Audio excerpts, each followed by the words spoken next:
everybody. Welcome. I missed a super already. What's going on? Talha, thanks. Wait to the end 20 second. Talha's linking to some pornography. What is this? End 20 seconds on 2x speed, short. I don't know what this is. I'm not going to click that. I'm not clicking that. Nice try. All right, everybody. How are we doing today? Are we doing well? I have some important questions. No, it's just one important question. I have an important question for you guys. All right, so I'll wait for a few more people to trickle in, and then we can ask this important question. It's secretly not that important. It's mostly just important to me. Also, happy 4th of July weekend to people in America. There's not much more to say on it than that, other than these type of days do make me wonder every so often how much of my chat is American, because usually sometimes it seems like it's a 50-50 split, sometimes it seems majority American, I don't know. Mr. MMF2, thanks for bringing a Yonko to your member for 9 months. Hey Jorl, if we remove Zoro from the story, what justifies the existence of Mihawk in the One Piece world? And is there any character in fiction like that? I'm sure there's other characters in fiction. I mean, honestly, there's plenty of other characters in fiction like that. Like, you could...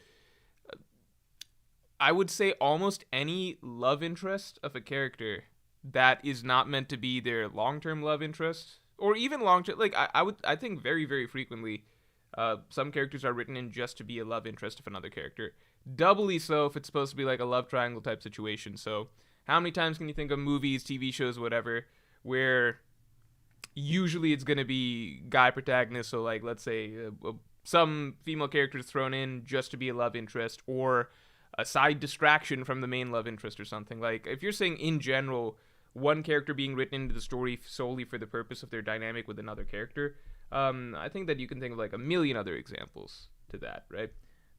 Beyond that, I would say that, yeah, Mihawk, there's nothing really, you could remove him from, I would say that Mihawk's almost a weird case where it's almost obtrusive how irrelevant he is outside of, like, for how strong he is as a character, it is almost odd how irrelevant he is outside of just existing to be Zoro's nemesis. By that I mean, if you look at any other strong character in One Piece, right? Kaido, Dragon, Shanks, Akainu, etc. All of these characters that are very strong, every single one of them in the One Piece world, their status in terms of their relevance to the narrative or relevance to their effect on the One Piece world in general, right? Whether that being controlling an entire pirate empire, or leading the Revolutionary Army, or leading the Marines, whatever it may be, generally a character's strength correlates very, very, very hard in One Piece to how much of an impact they have in the One Piece world in general. Mihawk is just this really weird outlier in that he's a Yonko level character, I think most of us would assume. A Yonko level character. It's basically like if you had, Kaido just walking around but not interested in anything. He's the only character in One Piece like that, as far as I can tell. The other ones you could say are maybe like retired characters like Rayleigh, but that doesn't really count because they already had their time in the sun where they were in their prime and they had their relevance to the One Piece world. Mihawk's the only guy that it's kind of just bizarre that someone as strong as him exists, but is not involved whatsoever in terms of the politics or actual structure of the way the One Piece broader political, broader faction dynamics or faction conflicts play out, which is kind of interesting. Now he is obviously as a member of Cross Guild, but for a long, long time, like the majority of his run, the first 1,000 chapters or so in the series, he was just this weird anomaly, which is why he's an interesting character, and I think liked by many people outside of just, his aesthetic and his dynamic with Zoro. So I think that's pretty cool, honestly.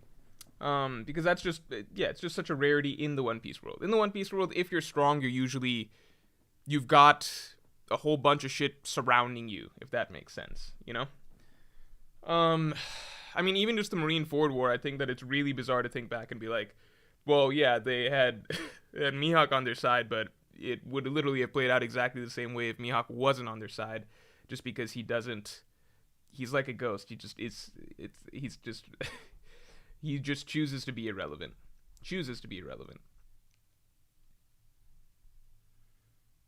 Tala, thanks very much. It's an OP video on YouTube, 20 seconds long on 2x speed. Okay, let me take a look. Let me take a look. I have to look at pornography on live stream. All right, let's take a look. So I have to watch. You're saying it's 20 it's 20 seconds on 2x speed, so it's 40 seconds. So I actually have to watch this, vet it for chat. Oh, this is actually a real thing. Okay, we can show this. We can show this, I think. I hope the stream doesn't get taken down. I am going to play it on 2x speed, though, just to be safe. It's not 20 seconds on 2x. You are... This is just...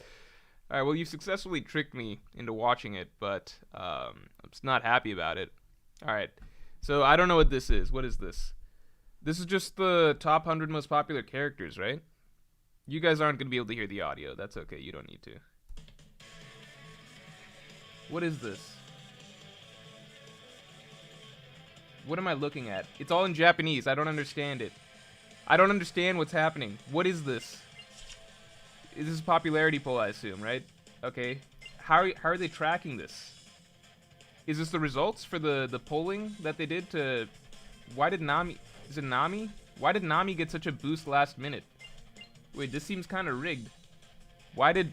Are all these votes Oda? Did Oda just come in and vote a bunch of times? You know how Oda feels about Nami. Hold on, there's something rigged about this. What the hell is this? Okay, so first Robin. I don't know if you guys can even tell. This is Robin, this is Ace. Nami is nowhere near in contention. I like Nami a lot. Top 3 favorite starts for me, just for the record. Robin was once upon a time as well, but that is long since passed. So I'm not complaining about Nami, I'm just like... Am I crazy or is something clearly off about this poll? Why did Nami get... It's not even just to get a woman in there, because Robin already had that locked up. How did this happen? What is going on? This is so clearly rigged. This is all Oda. Quick, someone check what Oda... What type of chapters was he putting out during this period of time? Was he, like, trying hard, or do you think he was spending most of his time just, like, drawing with one hand, submitting votes for Nami with the other hand? This is very suspicious. Oda this is so rigged. This is very rigged. There's no... So Nami's not actually the 3rd most popular character in the world then. She's like 6th or some shit. What the hell happened there? Am I crazy? This seems very rigged. Right? That does not seem legit at all, does it? It's clearly a bot. Oh, it's a time lapse? Oh, so Japan was like 6 months behind? That's how the rotation of the globe fucking works? Alright guys, let's get the stream likes up to 100.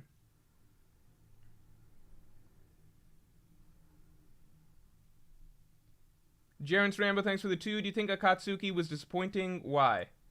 Do I think Akatsuki was disappointing? I forgot that this is a Naruto stream, so I'm supposed to talk about that. I was never invested enough in Naruto to care. Here's my experience with Naruto. I watched part 1 of Naruto, right? Then... And I really liked it, for the record. I really, really, really liked it. Especially, like, the Chunin exam arc. I mean, that's, I think, one of my favorite arcs in general. I have still, actually, on occasion, gone back and watched certain episodes from the Chunin exam arc, such as the one where they all cheat on the test, the scripted test. I think that's really cool. I like scenes like that where characters are put into certain environments where it's not a direct fight, but everybody has to use their abilities in creative ways. I like that stuff. I like watching Shikamaru beat his wife. I know how that sounds, but that's the way it is, right? In the Chunin exam arc. Yeah, I like a lot of scenes. I like Naruto versus Gaara a lot. That's one of my favorite fights, period, in general and anything. So I like early Naruto quite a bit. Chunin exam arc, cool. Liked it a lot. Then, I mean, just in general, Naruto Part 1, I liked it a lot. Then I didn't really bother watching most of Shippuden, so there's a big gap in my Naruto knowledge, kind of. And then I tuned in. It's really funny. I tuned in. At one point, I was just felt like, you know, I saw Naruto chapters appearing on my feed. I was a weekly One Piece reader at this point. I just felt like tuning in and seeing, like, I wonder what's going on in Naruto nowadays. Let me just see what's happening. So I clicked in. I shit you not, the chapter that I first tried just checking back into Naruto on was the chapter that Naruto arrives back. It was very confusing for me, by the way. It's the chapter where Naruto arrives back in Konoha on the frogs. I think the chapter literally ends with that, or it begins with that. I forget exactly, but it's a bizarre like I have no context. So for me, it's just really weird. I'm like, why is it a wasteland? Why does Naruto look so badass now? Why are there three Gambuntas? You know, Gambunta is the big ass frog. I'm like, why are there three of him now? But I could tell some shit's about to go down. And then I just got to read weekly the Naruto versus Pain fight from start to finish, and it was just a crazy setup to drop into, because it's, in my opinion, I feel like the best fight in Naruto, I think, and I just got to experience it completely out of the blue and just roll with it and see all of this random new shit that Naruto had. And honestly, that felt very satisfying for me because, like, from my perspective, think about it like this. I had been, like, the last I'd really checked in on Naruto was Part 1 Naruto. Part 1 Naruto, everyone's mean to him, and nobody wants to play with him, and they make him sit on that fucking swing all day, right? And he's just like, one day you all will respect me, and I'll be Hokage, blah, blah, blah, blah, blah, right? He cares a lot about being acknowledged by the village, right? So, he's, that's where he's at, and that's kind of where I leave off at, right? And then the next time I tune back into Naruto's story is basically everything full circle, with the entire village being like, oh my god, we suck so hard, please save us, Naruto. And Naruto's like the strongest character in the village now. He's doing all this crazy sage mode shit, throwing giant Ransen shurikens and shit, and everybody's freaking out, sucking his dick. Tsunade, who was mean to him, he's having to save her ass now because she's a shitty Hokage. It was really fun to read. It's like I got to skip the boring middle section. Like, I got to read young Naruto, watch young Naruto and all of the shit that he went through, and I'm like, man, I really hope this character does get to be Hokage and all that stuff. It's like, you get to see the shitty side of everything, and then you get to see basically this character's fantasy life come to life, or like fantasy scenario come to life, like the next time you tune into the series, where it's like he's done all the work, and now he's come back, and he's basically getting exactly what he hoped for all that time, which was being acknowledged by the village. Playing the role of Hokage, because the current Hokage is ass. It's just, it was a very satisfying storyline for me, and turns out you don't need that middle bit. It was unnecessary. I did get to look into later on what happened during that whole beginning parts of Shippuden, and I don't think I missed much, to be honest. I think I got the important part down.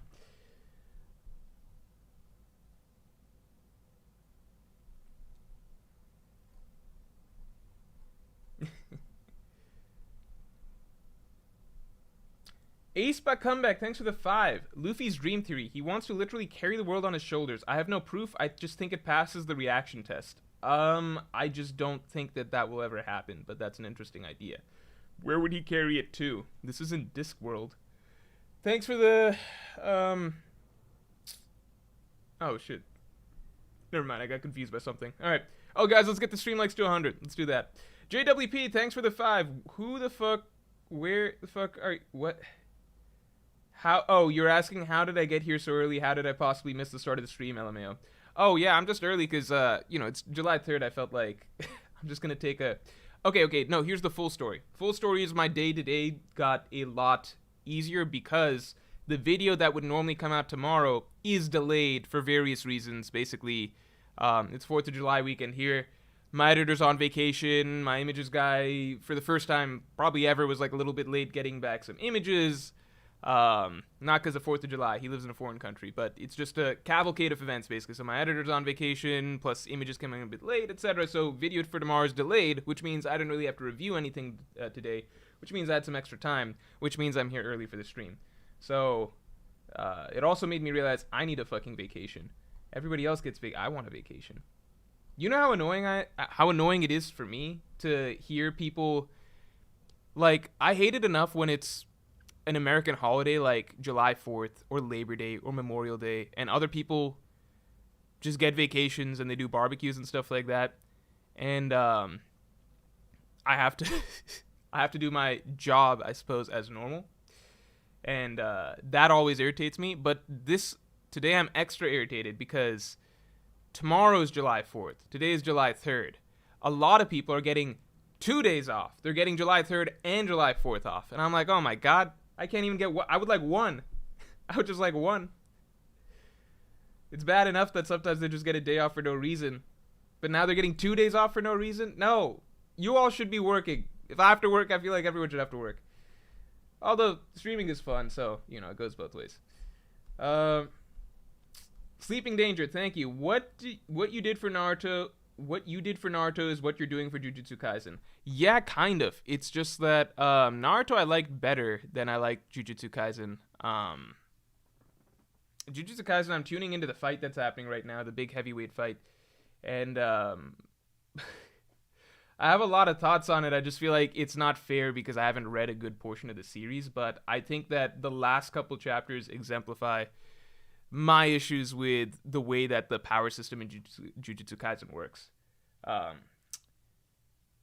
it's kind of cool what's happening still at the same time. It's kind of cool. William Pearson, thanks for the 5. Morj, really quick, rank eye catcher music. No, that's too boring. I'd have to go back and look at what all the eye catcher music we've had ever is. I don't even remember. I don't remember all the eye catcher music.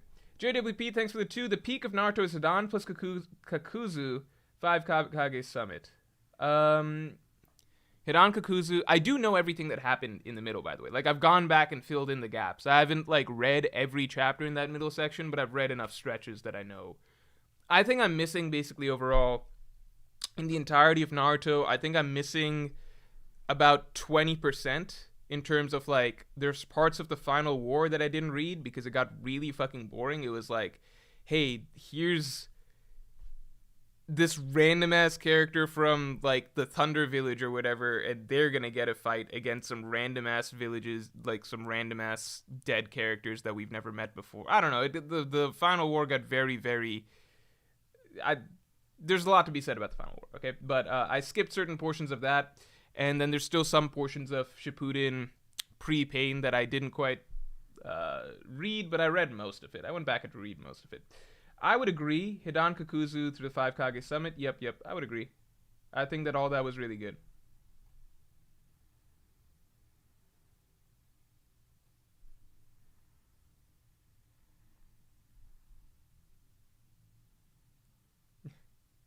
My vacation hopes end in failure. I could take a vacation technically anytime I wanted. It's just that because everything I do is because everything I do is directly tied to I don't know how to explain. It's everything I do has a direct cause and effect, right? So it's well, if I don't put a video out or I skip some streams, that directly hurts the channel, right? It's not the same as taking a sick day or something like that. So I feel like I should take a vacation soon at some point, but I'd probably have to do it at a point that I could stack up a couple videos in advance. Sleeping Danger, thanks. Read Jujutsu Kaisen, then you'll understand the fight. It's not about whether I understand the fight or not. It's more so just even reading the fight, you can tell how many rules are added or seemingly unnecessary you can tell how contrived a lot of the rules feel and how often the author feels well, I just need to kind of get rid of that rule or say that this rule doesn't apply for this scenario, basically, because otherwise it ruins the fight. So I don't personally think that that's a great system. But I understand lots of Jujutsu Kaisen fans really, really enjoy it for whatever reason. I would say, put it this way. For me, I don't think Nen's the perfect system either, by any stretch of the imagination. But there's a certain fight that happens, a very popular fight, right? It's between two characters, and I don't want to spoil which two, but the vaguest way I could say is that it happens in Heaven's Arena, and it's not during the early... Right? That's what it's called? Yeah, but not in the Heaven's Arena arc, right? It happens after the anime. So it's a fight that takes place after the anime ends in Heaven's Arena, all right? Hunter x Hunter fans know what I'm talking about. In that fight, what I like about it is that it's a similar fight with a lot of rules, but it goes through, it's structured in such a manner that all of the rules are broken down fairly clearly and consistent with everything that we know about Nen so far.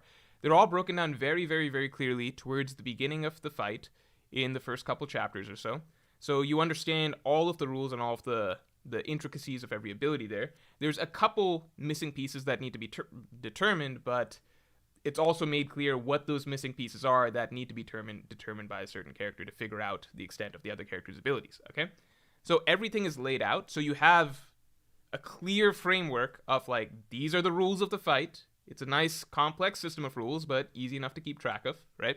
And then from there, everything plays out, and it goes through the beats of basically addressing, okay, this situation, well, following the rule framework that we've got set up, this is an effective counter, and then this is an effective counter, and then this, and then this, and then this, and then there's a few aha moments, and then everything kind of comes together in a way that feels very, very consistent and coherent with the framework that was originally set up. It's basically, like, I usually like to go to the idea of game design, where I say basically, it's similar to a board game. You want to have a sense of like, aha, as certain things click together, because the rules are established clearly. You don't need more. You don't have more rules than are necessary, yet you have exactly the amount that are needed to be relevant to the fight that's going on. And you want everything to play by the rules. You want certain aha moments, and you want everything to kind of come together in a way that feels somewhat ingenious at the end, right? That is not Jujutsu Kaisen. Jujutsu Kaisen is just like, well, what about this? And then we make up this. Oh, and then this dingle hopper thingy to this blah, blah, blah Gesundheit thingy or whatever. And then you just make up a bunch of shit, and they're like, well, reverse curse technique will do this thing, but it'll cool down this car engine and blah, blah, blah, blah. It's just making up a bunch of shit that sounds clever, but really, really isn't. And then on top of that, the author doesn't hesitate to throw some of those rules out the window, because it's like, oh, but this character's just a genius, so it just doesn't apply here. And it's like, oh my god, brilliant. No, it's not. It's stupid. It's very contrived, very contrived, very bloated, very over-complex, like overly complex in a way that's made to seem smart, but in reality just shows poor structure. So that's my problem with Jujutsu Kaisen. That was how I felt about it, even as it's being, like, even in the earlier arcs, like, that I'd read and everything like that. And reading the current fight is just like, yeah, this is basically what it is. Hurrying Lyrics, thanks for being a member for 5 months. I got to know, was Morj late again? No, I was actually very on time.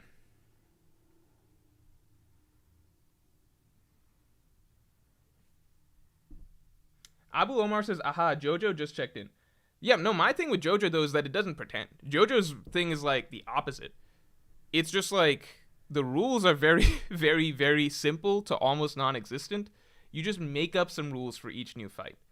There's not, like, a bunch of logic to stands. It's just, like, I have a stand that if you lose this fucking poker game, then you go to hell or whatever, right? That's basically it. And it's like, wow, that's a weird stand. It's just like, yeah, well, that's what my stand is. And then you're playing poker. That's basically it. It's when you're trying to actually create like a very complex rule framework, and it's just like you take one look at it, it's like, this is very bloated. Most of the stuff is just silly. It only will ever come up once or twice, which means that it's very, very contrived and usually just being made up for certain specific situations because you didn't fully think through. It's just like, why don't you just get rid of a lot of these rules and just try and go for a simpler power system, because explaining a lot of these rules just kind of repeatedly explaining a lot of these rules, and then coming up with new rules to work out the kinks in those previous rules, and then coming up with new exceptions to work out the kinks in those kinks, right? A lot of that just makes the whole power system look it makes fights a lot more painful than they have to be in terms of reading experience and enjoyment, compared to a JoJo fight where you kind of just, it's silly from the start. It's some new BS rules being made up each time. You just roll with those rules. Sometimes the author comes to a very satisfying conclusion. Sometimes it's something really fucking dumb. But it's just the way it is.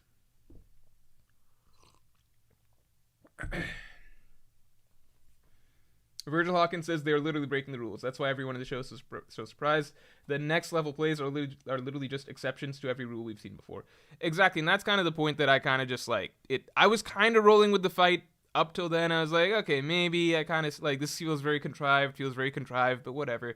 Then we're at a point where it's just like, okay, the author's almost like, okay, my rules are fucking nonsense, let's just throw them out the window and say the characters are a genius. That's not fucking smart. Then what's the point of writing such a fucking overly complicated rule system in the first place? Did you just have the aha moment that maybe I didn't need to do all that bullshit to begin with? I don't know. Quentin Reeb says, hey, some people like the complexity. It's not about complexity or not. I feel like complexity is the wrong word for it. Overly complex is what matters, right? You could say that Nen is a complex power system technically, but it never feels to me, it does feel overly complex at points where it'll introduce some rules that are just really not relevant for later on. But to me, overly complex means just making up rules for the sake of making up rules and not really building on that structure that effectively, and just making up new shit each time to work out the kinks in previous things that you set up, if that makes sense. So complicated basically more rules doesn't mean smarter design. That's just a general rule.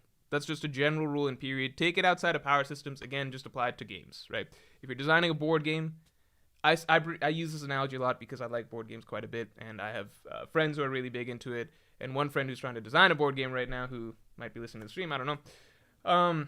But yeah, it's not a smarter game if you just add in more and more and more and more rules. The idea is that you want to create some rules that are very clear, consistent, that you can do a lot with, and you can keep adding intricacies to those rules as long as the base structure keeps on organically growing on itself and doesn't feel like things are just being added for the sake of being added.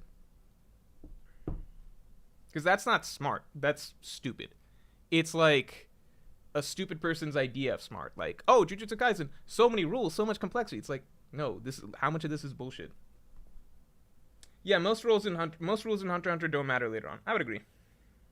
I'm just using it as a comparison because I'm like, I don't even love Hunter x Hunter's power system that much, but if I were to compare that Heaven's Arena fight, which is a similarly long built up heavyweight fight, to this current fight in Jujutsu Kaisen, which is a long built up heavyweight fight, the first one blows the other one out of the water in terms of just being like an intelligently structured set of rules that will play out over the course of the fight, whereas this one's just like random mumbo jumbo, BS, BS, BS, reverse this, reverse that, reverse this, 4 reverse fucking Uno cards, now we flip the deck and none of it matters. Genius. Alright. We're talking about Bleach now? Alright. Convoluted. There's a lot of words for it. Alright. So the idea for this stream was very vague, admittedly. Admittedly very vague. The idea for this stream was basically like, this was the editor's idea for this stream. So he's on vacation, so he threw this idea out, which is basically, if other shonen characters were in One Piece, and there's a lot of ways that we can interpret this, but we can kind of generally go with what seems the most fun, right?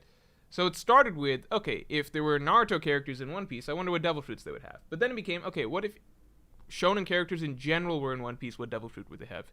Now I'm thinking, if we had a lot of popular shonen characters thrown into One Piece, I wonder what they would be in the world. Like, would, what do you call?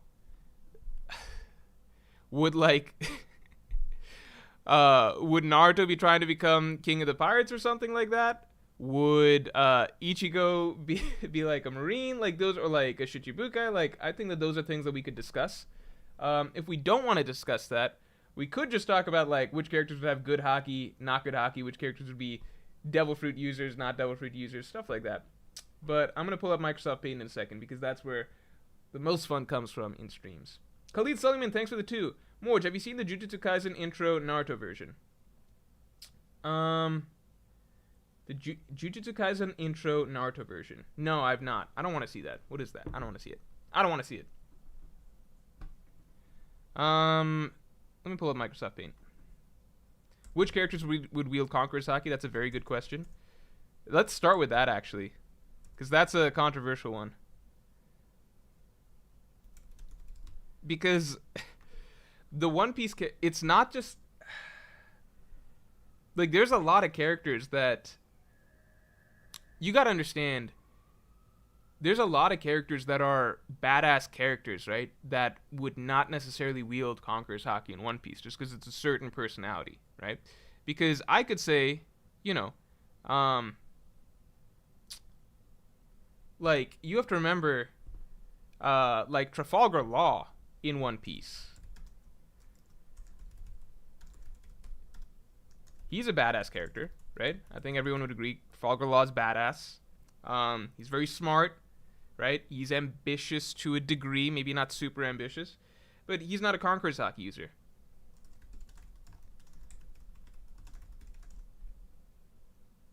It's not just about, like, you would even say Law's strong-willed, right? Law's strong-willed. I think so. Can't be strong-willed and come up with, and can't be not strong-willed and do everything that he's done so far. But that's not all it is, right? So, like, I would look at it and say, shit, some of the takes I might make here are controversial, but I think that there's a good number of characters that would not necessarily be Conqueror's Haki users, because Conqueror's Haki users are I don't think, how do I say, who do I call out and not offend people? Conqueror's Haki users are very, very,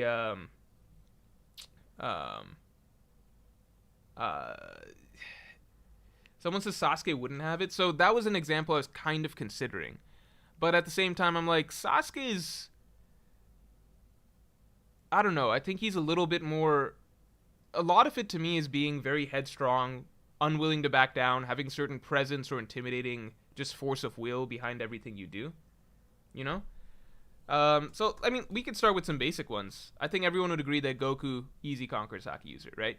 I think any Super Saiyan user, that's basically their equivalent of Conqueror's Haki, right?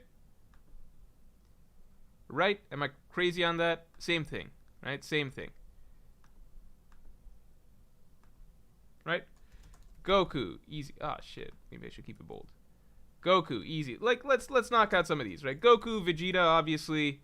Gohan, just low-key very, kept deep down or whatever, right? JWP, thanks to the 5. People forget that an aspect of Conqueror's Haki is straight up delusion that you will win, lol, i.e. never turning back, Whitebeard, no scars on his back, kid, etc. Yeah, that's the thing.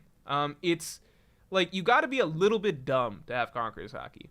I would say the smartest characters that we've seen who have Conqueror's Haki are basically Shanks and Rayleigh, and they're the two exceptions to the bunch.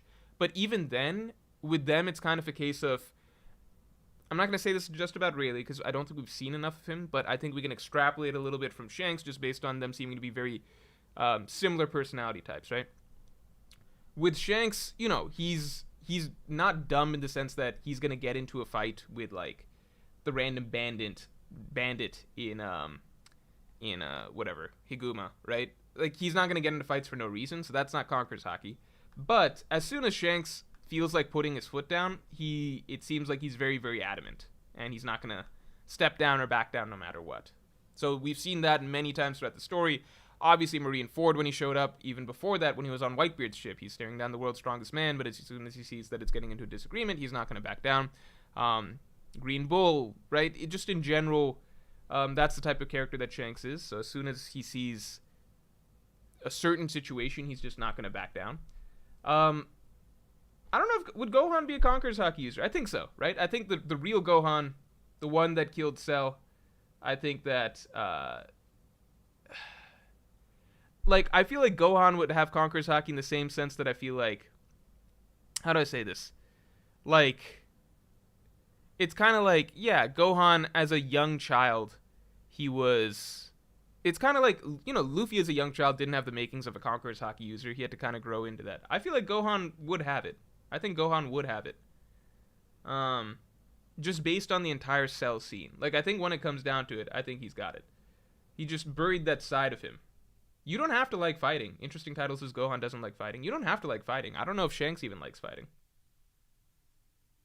Yeah, I just think that, okay, I think Gohan, the true Gohan that came out in the Cell arc, he's got it in him. I'm just going to say Gohan. Alright? We're going to stop doing Dragon Ball characters just because it's boring. It's like, we could just keep going down the list, right? Let's talk about, I guess, the main protagonist, right? I think Naruto would have it. Just because it would feel disrespectful to say no. I think Ichigo would have it. The real Gohan, whatever you want to say. You know what I mean. Kid Gohan. Doesn't matter. I think Ichigo would have it. I think most shonen protagonists would have it, right? Asta. I don't think Denji has it. I don't think Denji has it. I don't think Denji would have... Denji wouldn't have anything. I think Denji wouldn't have... he wouldn't have Observation Haki. He wouldn't have Conqueror's Haki. I think Denji would have Armament Haki, but I don't think Denji has it. And you know how much I love... you know how much I love Chainsaw Man. How much I like Denji. Okay, if we go series by series, right? So Naruto would have it. Who else in Naruto would have it? People are saying Pain. Oh, Gon definitely has it. Yeah, Gon would have it. I don't think, like, Killua wouldn't have it. That's the thing. I don't want to disrespect certain characters, but Killua wouldn't have it. I think Hashirama would obviously have it. I think what's his name? Madara would obviously have it. Makima. Yeah, I think Makima is one of the only Chainsaw Man characters that would definitely have it. Itachi, Sasuke. Okay, I don't know if Sasuke would have it. I'm gonna do a poll.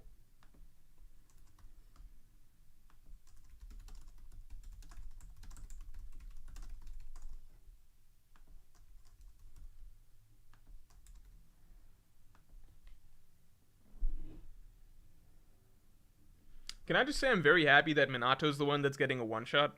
I don't know if you guys know that, but there was a popularity poll or something like that for a Naruto character to get a one shot, and Minato won that. So, I'm actually looking forward to reading that. Just because I think everyone likes Minato to some degree, unless you're like a hardcore Itachi fan, because I know that there is a similar rivalry between Minato fans and Itachi fans to like Zoro and Sanji or something, where I think Itachi fan base has a lot of rivalries, like Itachi versus Pain. I know that that's a sore subject. Itachi versus Minato. I know that's a sore subject. Might Guy? Yeah, I think Guy would Guy have Conqueror's Haki? I think it just seems so ridiculous to me imagining Guy with his personality just walking around and knocking a bunch of people out with his presence, because it's so absurd. But it's the rules, right? That's Luffy's personality at first glance doesn't seem like that type of person either. But Sasuke, it seems pretty tight. I guess maybe. Yeah, I think Sasuke. It's just I think Sasuke fits. I would say Sasuke fits. I think he's a bit more because you could draw a Sasuke and Law comparison, but Sasuke is a significantly more headstrong, just like extremely. He seems like a much more extremely like all or nothing type character. I think his strength of will was played up more throughout Naruto than Law's was in One Piece, in my opinion. Bruno Cabral, thanks for the 5. What do you think would be Naruto's role? Devil Fruit, Haki's, and his crewmates' roles. Devil Fruit and Haki's in the One Piece universe. P.S. Today is Nani's birthday. Is today Nami's birthday?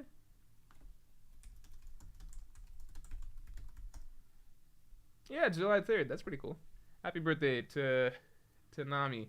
Yeah, let's do that next. We'll do that next. So that'll be its own little thing. Let's do the Conqueror's Haki thing first, just because I'm curious about that. But I definitely, like, off the top, I would say, basically, if you said that the entire Konoha 11 was a crew, well, then Naruto would be captain, Sasuke would be first mate, right? Sakura would be whatever Nami is. You kind of go down the list through there, but I think applying Devil Fruits to them will be fun. We'll do that in a second. Sasuke's more direct than Law too? Yeah, I think so. I would agree. Killer Bee is Conqueror's Haki? I don't know about that. We don't have to go through everybody, but, Naruto, Sasuke, Pain. I don't know why we put Gon over here with the Naruto bunch.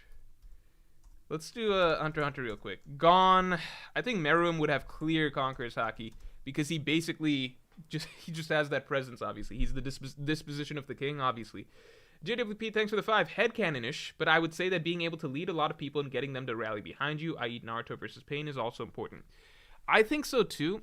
So, well, see, here's the thing. Part of it is the different ways that different series address leadership. In One Piece, it's a little bit different, because the way that Oda writes leadership in One Piece, it tends to simply be that characters who are extraordinary or who have strong wills, etc., they are naturally viewed as captains in a sense. So, for example, there are multiple times in the story, like, you can look at Sabaody arc, you can look at, it's mentioned in Dressrosa, you can look at what Whitebeard's saying to Odin and Wano. It's a common phrase, like, you don't seem like a subordinate, you seem like you'd be a leader or something. Like Zoro's very often, people are often like, why isn't this guy the captain? They say that in Enies Lobby and various other arcs, right? In One Piece, I think the idea is kind of just like, strength equates to, obviously this guy should be in charge. Strength and strong will just equates to like, well, we should just rally behind this guy. So leadership in One Piece, it tends to be the biggest mark of a leader tends to be just being very strong, very capable, having a very strong will. And as soon as other characters see that, then they're kind of like, well, this guy's the guy. This guy should be in charge, basically. So that's the thing. Like, leadership in One Piece, it's a little bit different. I feel like you can't apply it because in another series, maybe somebody gains leadership just through being a very, very charismatic or very silver-tongued or something like that. Or like, let's say Pariston from Hunter x Hunter or something like that, right? It's not quite the same thing, but he is able to rally a lot of people to his side. That's not to say would Pariston or would he not have Conqueror's Haki, because I think we know too little about that character to say, but do you get what I'm saying? Like, a lot of other series will have just characters that are more able to rally the people through appealing to emotions or manipulation or strategy or something like that. Whereas in One Piece, leadership tends to rally around people that are just very strong-willed, very, very powerful, basically. Sleeping Danger, thanks. Would Yuno and Kakashi have Conqueror's Haki? This is where it gets tricky. I'm going to say Yuno no, because that dude... for a character that's supposed to have, like, second billing in his series, he has, like, some of the least... I haven't been reading too much of the latest Black Clover chapters, but this feels like almost the first arc that we're actually getting to focus on him in general. Yuno just feels like a very generic cookie-cutter character. I don't think we've ever gotten a sense that he's a smart, talented character, but I don't think Conqueror's Haki's in the works for him. And I feel like that would almost be a good contrast between him and Asta, which is that Asta has that spirit that he doesn't. Flip side, Kakashi. I don't think Kakashi's a Conqueror's Haki user, and I don't think that's a knock on Kakashi. I just don't think he's, there's plenty of characters in One Piece that you can look at that are very strong that would not have Conqueror's Haki, right? If you like Law a lot, not a Conqueror's Haki user. If you like Sanji a lot, not a Conqueror's Haki user. I feel like Kakashi falls more, like, same with Sabo, right? You can be a strong, very capable, very intelligent character and not have Conqueror's Haki. That's no knock on you. That's just the way the game is. Papa Doc Sucker, thanks for being a Yonko tier member for 9 months. Thor's, Thorkel, and Thorfinn. Ooh, shit. Okay, Thor's is epitome of Conqueror's Haki, right? He just has that presence. I think, no question. I think Thorkel would have Conqueror's Haki. I think Thorfinn wouldn't have it for a long time, and then by the end of the Farm Saga, he would have it. I know that that's not as consistent with what I've been saying of, like, just the never back down mentality, because Thorfinn obviously always had it, but I feel like even if he always had it, I feel like he would only awaken it fully as he comes into his own or master it by the end of the farm arc, because before he just feels like such a lost little kid. I don't think he'd have a good command of being able to use Conqueror's Haki, or maybe he would use it accidentally a bunch like Luffy. But I think a lot of Thorfinn's maturation, the way I imagine him as a character is he ends the farm arc, he has advanced Conqueror's Haki down, but he's too pacifistic to use it. He has Future Sight down, he has Voice of All Things down, he's just this Haki god, this enlightened Haki god that's walking around, just like his dad, in my opinion. Obito would have nothing. Obito doesn't get anything. No Haki for Obito. Despite being the coolest guy, coolest guy doesn't mean you get Conqueror's Haki. Caleb Brown, thanks for the 5. Hope you're good, Morj. I just rewatched Life of Brian. That's my favorite comedy. One of my favorite comedies. I like it a lot too. It's my favorite comedy. I know you like it too, but do you have any recommendations similar? This is going to be the most ridiculous recommendation, most straightforward one, but The Holy Grail. I think Monty Python and The Holy Grail is a great follow-up to Life of Brian. I actually think it's better if you watch Holy Grail first and then Life of Brian, just because I think Life of Brian's a little bit funnier, so you'd rather go from one to the other. I think Life of Brian's a more polished version of Holy Grail's type of comedy. And then I think their third movie is it called Meaning of Life? Meaning of Life is, I'm pretty sure it's Meaning of Life. Let me check. Monty Python and Monty Python's The Meaning of Life. Yeah, so this one, I don't enjoy it nearly as much as the other two Monty Python movies, because it's pretty much a bunch of sketches. That's the thing. It's a bunch of sketches, and I don't think a lot of the sketches are that strong. Yeah, like, funnily enough, like, I've tried watching a good number of Monty Python sketches. I personally don't think they hold, like, even outside the movies, I don't think that they hold up that well.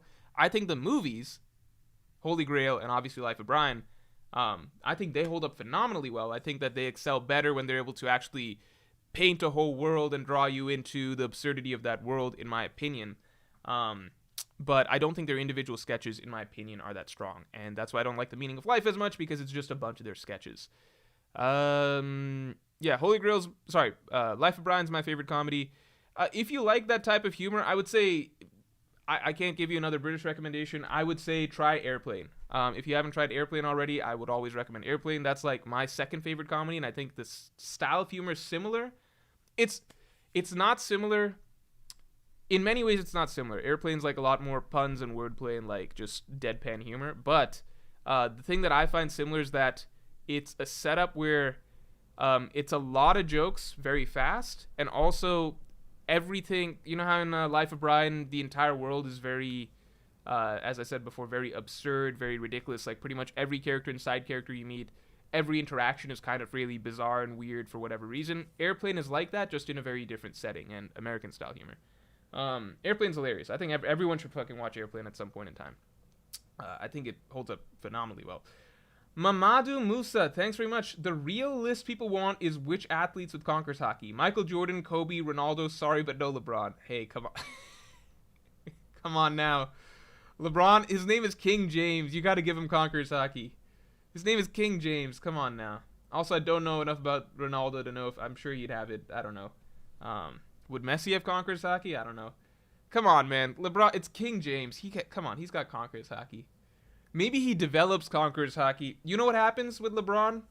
In 2011, he doesn't have Conqueror's Haki, but then in 2012, during the Celtics series, right, Game 6, he awakens Conqueror's Haki. And then after that, he never goes back, all right? After that, he's really good at it, okay? Lucky Man, thanks for the 2. I can see why Vegeta'd have Conqueror's Haki, but why Goku? Really? You watch Goku turn Super Saiyan in front of Frieza and you don't think that that's like a classic Conqueror's Haki moment? All right. Anyone else from Hunter x Hunter that's an obvious Conqueror's Haki pick? Maybe Netero? Billy Bob says W list, no LeBron. Son, thanks for the 5. Think Joseph Joestar would be an admiral with godly future sight and maybe Green Bull's fruit? Here's the tricky thing. With no Conqueror's Haki, Jotaro would be pretty much a good Akainu with Conquerors.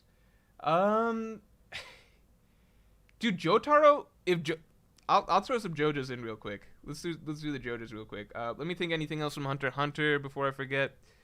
Like, there's plenty of characters you could argue maybe or maybe wouldn't, but like, would Crollo, would he not? I don't know. But I think these guys are some locks. I think Jing. You think Jing? Maybe Jing. I don't think we know enough about Jing.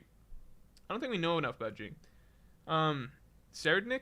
Oh man, Serednik is like, I don't know. I think he's one of the villains I'm looking forward to. He's one of the reasons I'm looking forward to the Return of the Boat arc the most. I'm really, really excited by that character.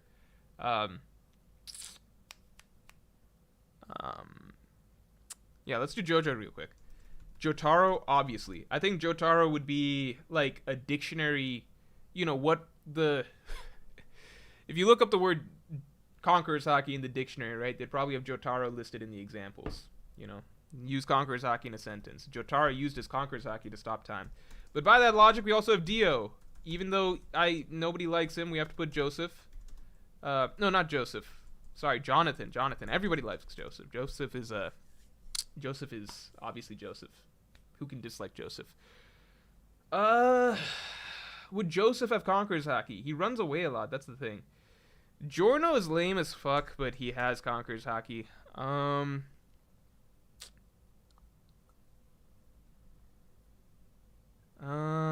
Jonathan, Giorno. Yeah, somebody said pretty much every. I don't think Josuke has it. I think Jolene would develop it. We're gonna leave it for now. These guys have it. Jotaro, Diodon, yeah, these guys have it. I suppose Diavolo. I don't know. No, maybe not Diavolo. I don't know. Too tricky there. Okay. Chainsaw Man, we've determined only Makima would have it. Ichigo, I think Aizen has Conqueror's Haki. I think Yamato has Conqueror's Haki. Yamamato, whatever his name is. How do I make this 2 columns? Can I even do that? Does this work? I guess we'll just start another column over here.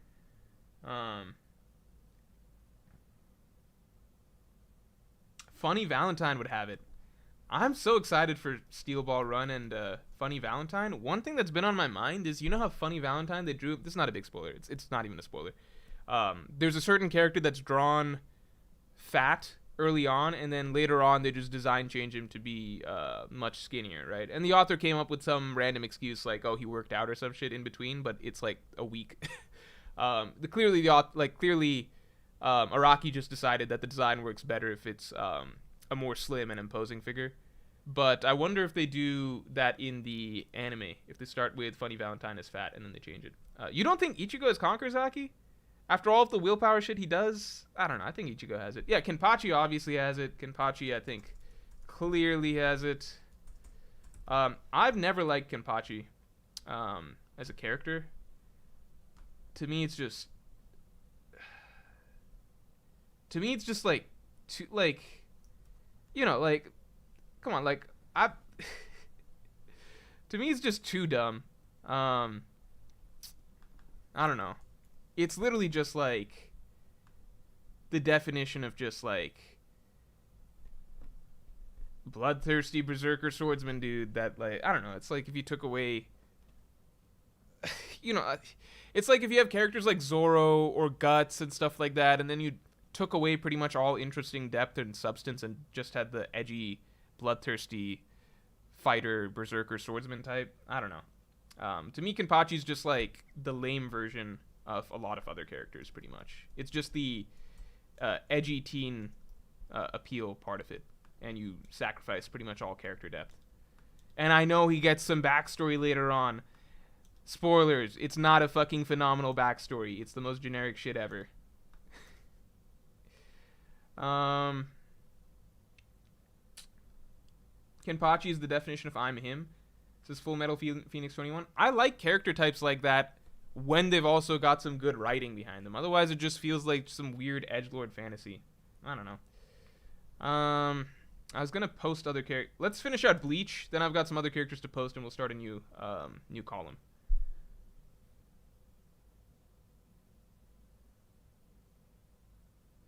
Grimjow? Yeah, maybe Grimjow. Raffy D. Goat says, what shonen MCs wouldn't have it? Almost every MC has it, right? The one example I gave was Denji, which is another reason I love Chainsaw Man. Denji wouldn't fucking have Conqueror's Haki, that's for sure. Sleeping Danger, thanks. Kenpachi's post-time skip Zoro. Unfortunately accurate. But even post-time skip Zoro has more character moments than Kenpachi does.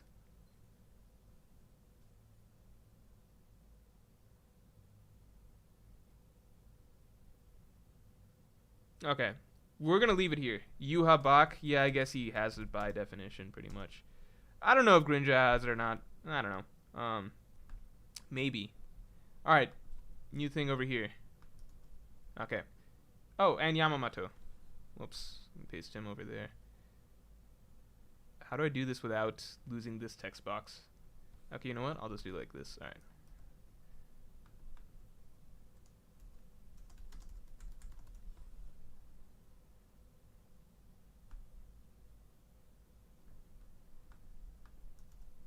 You know one thing I never understood about Yuha Bak?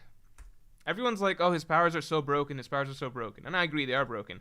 But then how come he just lost to a fire dude, like 1,000 years ago? It kind of makes no sense to me. You know what I mean? Like, why'd he just lose to Yamamoto? How did that even happen? He just lost to Yamamoto 1,000 years ago.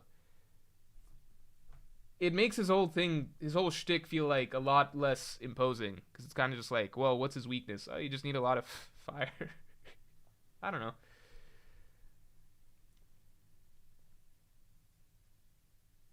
Man spelled Yuha Bak. Let me tell you this. That's how you know I'm from the olden days. Because from the olden days, that's basically how it was. Right? If I go back. Yeah, now it's called Ewok. Like, blah, blah, blah, blah, blah. But, like, I swear, when I used to read it on whatever shitty site, like Manga Reader or whatever, it was always spelled Yuha Bak. And that's what it's going to be.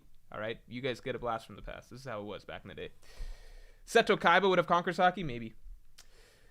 Supasik1, thanks for the 5. You know who would have the most insane Conquerors Haki? It's Stain from My Hero Academia. His will terrified Deku, Endeavor, and the Teacher of All Might. I'm going to be honest. I know everybody really likes Stain, but I don't remember why. Not because I don't like...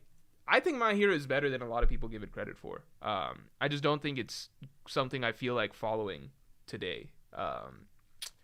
But I don't remember Stain that well. I'm gonna be honest. I just don't. Maybe he made more of an impact for anime readers or anime watchers, and I read that part of it in the manga, but I just don't remember that whole section of the story that well, to be honest. Canute would definitely have Conqueror's Haki. Yeah, everybody who had that sort of revelation of what is love, right? Everyone had that revelation definitely has it. Asta, Thors, Thorkel, Thorfinn, Canute. I feel like Askeladd would have it, right? Even though Askeladd runs away and shit, I feel like there's just a sense that I think like who he is inside is ultimately the disposition of the king, and I think a lot of what he does is the way Askeladd goes out makes me feel like he would have it. It just feels like he's got that presence of a king. You know what I mean? Like you see Askeladd in his final moments, and it's just like he's got to have it, right? Bruno Cabral, thanks. Obito definitely is Conquerors, and Pele would have it. That's an interesting pairing. Oh, let's get the stream likes up to 200.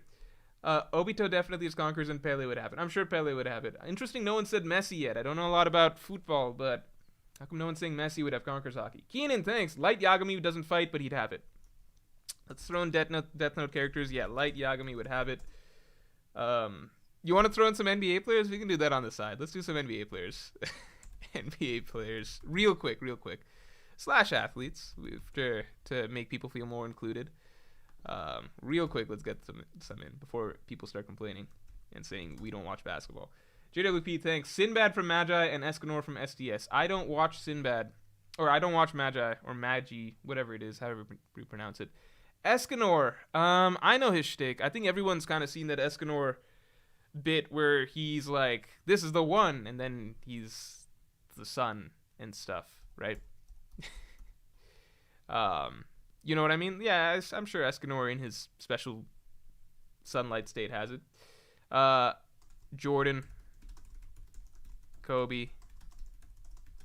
I don't care what anyone says. LeBron James has it. I don't think Steph Curry has Conqueror's Haki. I don't think Giannis has Conqueror's Haki. And Steph Curry's my second favorite basketball player ever, and he was my original favorite basketball player.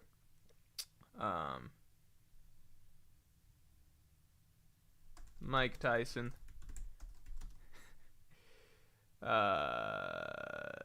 Just being the best doesn't mean you have Conqueror's Haki. It's also a personality thing. KD would not have it. KD has whatever the opposite of it is.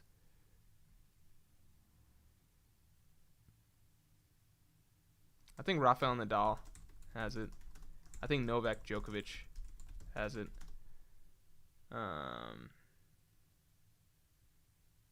Who's Dhoni? I'm just going to go ahead and put in a... and everyone's going to be like, who's that?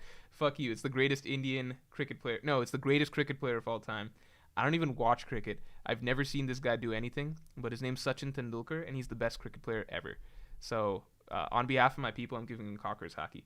I don't care if you guys disagree. Larry Bird would have it. Jokic, I don't think has it. Well, maybe Jokic has it. I think that... Dude, Jokic is hilarious because, like, when Michael Jordan won the NBA Finals, right? When Michael Jordan won the NBA Finals, he was in tears, right? He was crying. It meant so much to him. When anyone wins the NBA Finals, it means so much to him. Jokic is terrifying because he won and he didn't care. He's literally just like, yeah, I get to go home. Don't want to do this parade stuff. Next year, I guess we just go do this shit again. He won the whole thing very easily, and he didn't seem to care that much, which is very scary. Because people are already trying to say, like, where does he rank in all-time great conversations? I think the potential there is very high, not just because of, like, the level of play he showed, but I think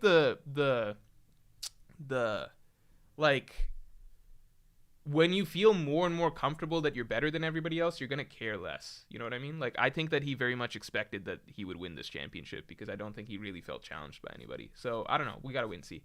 Leo Recto, thanks for the 5. Hey, Mr. Morj, have you seen Spider-Verse yet? Since comic Peter Parker would have Conqueror's Haki. Comic Peter Parker would have Conqueror's Haki. The thing is that, I don't know. Yeah, maybe. It's just that comics are written by so many different people that they have different takes on the characters. I kind of agree, though. Also, LeBron probably had it for a minute, then stopped using it like Whitebeard. That's hilarious. All right. We're going to get back to anime so that everybody knows what I'm talking about. Bill Russell? No, Bill Russell is the most overrated basketball player of all time, besides Magic Johnson. No, it's probably Bill Russell. Bill Russell's probably the most overrated. All right. Oh, Mara Leona? Yeah, she should have it. Just imagine she was in the Black Clover group. Anyone else from Black Clover that would clearly have it? Not a Pro 64. Thanks for the 5. Malcolm X would have Conqueror's Haki. Maybe Martin Luther King Jr. too. Maybe Martin Luther. Okay, we're not getting into historical figures. All right, I'm not getting into whether or not Hitler had Conqueror's Haki or not. All right, these are not questions that this is meant to answer. All right. Okay. Merrily, I saw someone say Batman. Yeah, Batman would probably have Conqueror's Haki. Are we getting into that? Batman and Superman? Batman and Superman would have Conqueror's Haki? I don't know. Endeavor? I think Endeavor would have it. Endeavor would have it. I don't think Deku has Conqueror's Haki. Am I allowed to say that? Henchme976 says, no Morj, make this a pure NBA stream. I haven't read the last 5 chapters of One Piece. That's fucking hilarious. Yeah, let's talk My Hero real quick. Let's talk My Hero. Rock Nation Brunch says Hitler definitely had Conqueror's Haki. Oh shit, that's funny.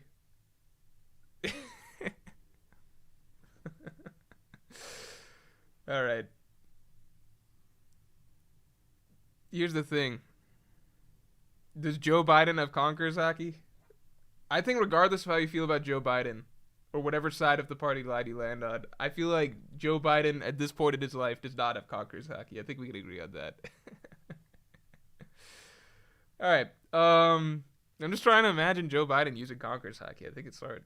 I think Obama had Conqueror's Haki. All right. Deku has it, guys. Deku has it? I don't think Deku has it. I don't think Bakugo has it. Just because Bakugo... You know what's funny? When I read like the first maybe 100 chapters of My Hero or something like that, and I really hated Bakugo's character because it's just, I found him insanely annoying. But then I watched like the anime, right? I think most of My Hero I've experienced through the anime, and I thought he's hilarious in the anime. So it kind of goes to show how a good voice actor can do wonders for a character. Because reading his stuff in the manga, it's insanely annoying, but hearing him yell about shit in the anime is so fucking funny, actually. He went from, so now I don't even know how to judge him as a character, because in My Hero, I don't, part of the reason I'm not a big My Hero fan is because I don't really care for any of the characters too much. I think Endeavor is the most interesting and best character, but out of the kids, I don't like any of the students, but I hate Bakugo in the manga, like him the best in the anime, so it's weird. I don't know how to judge this character. I'm like, is he my favorite or not? I don't know what to say.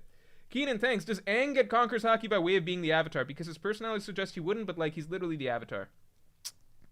I think Aang, by the end of the story, I think, yeah, I just feel like you'd have, you would just have Conqueror's Haki, like, right? You would, come on, Aang's gotta have Conqueror's Haki, right? He's gotta have Conqueror. I think, because with Aang, right, I feel like no matter what, when it comes down to it, he's not gonna back down from his responsibilities, although he did for 100 years.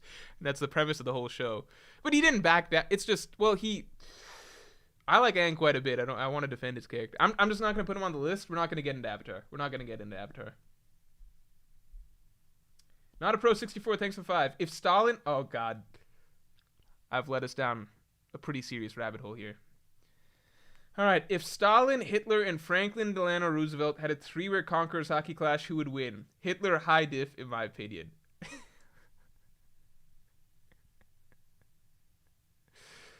Oh, man. All right.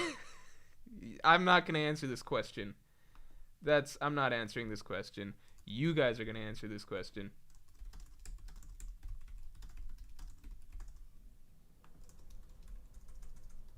There will be no dirt on my hands.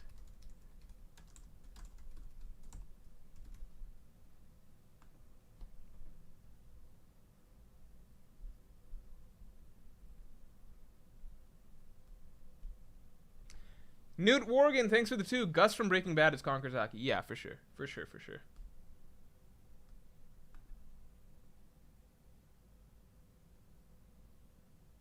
This has to be the weirdest poll I've ever done here.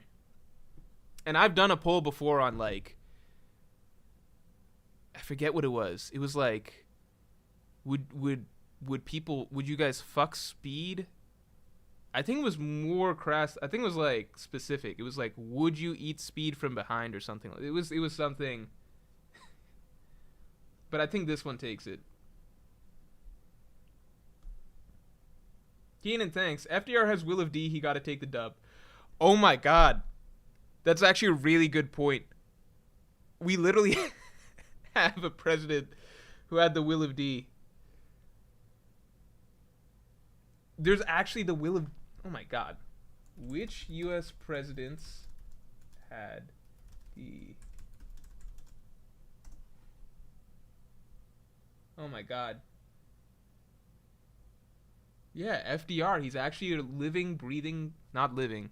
He was a living, breathing member of the Will of D. The D tribe. That's crazy. My god, yeah, that is a great point. Alright, so, looks like we've got a lot of Hitler fans here. And, Hitler wins the Conqueror's Haki power scaling.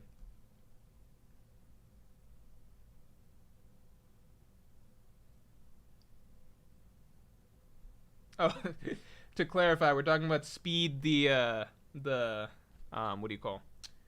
The actual One Piece character. I don't know if you guys remember this, but this was from... You can find it on the Morj Unleashed channel, the highlights from that stream. Ali H, thanks for being a Yonko tier member for 8 months. Yo Morj, a few suggestions. Muhammad Ali, Ronaldo, Zlatan? Zlatan? Who's Zlatan? That's an interesting name. Oh, I know Ibrahimovic from FIFA. I don't know that was his name. I'm done putting characters in the NBA players / athletes because people got bored of that. Gojo, Irwin. Okay, yeah, let's throw some more characters in here. My Hero, I don't know any others off the top. I guess I'll throw in Stain because that's what people told me to do. Don't remember him that well. I guess All Might. I'm supposed to put All Might probably. Let's throw in Gojo. Let's throw in Sukuna. Gojo, Sukuna. From Attack on Titan, I think Eren definitely has it, right? Irwin has it. Does Irwin have it?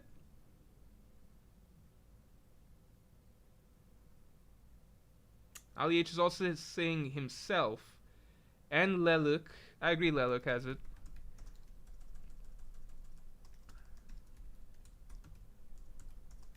Guts. I think Griffith would probably have... I think if you put all of the characters in a room, and it's like, who has the strongest Conqueror's Haki, I think it's got to be Griffith, right? Right? If you put all the characters in a room, I feel like it's got to be Griffith. Just feels like... Or do you think it has to be a good guy character, just because that's the way that writing has to work? I don't know. Roy Mustang... I don't know if Roy Mustang would... I guess Roy Mustang would be a Conqueror's Haki user. Roy Mustang... Iroh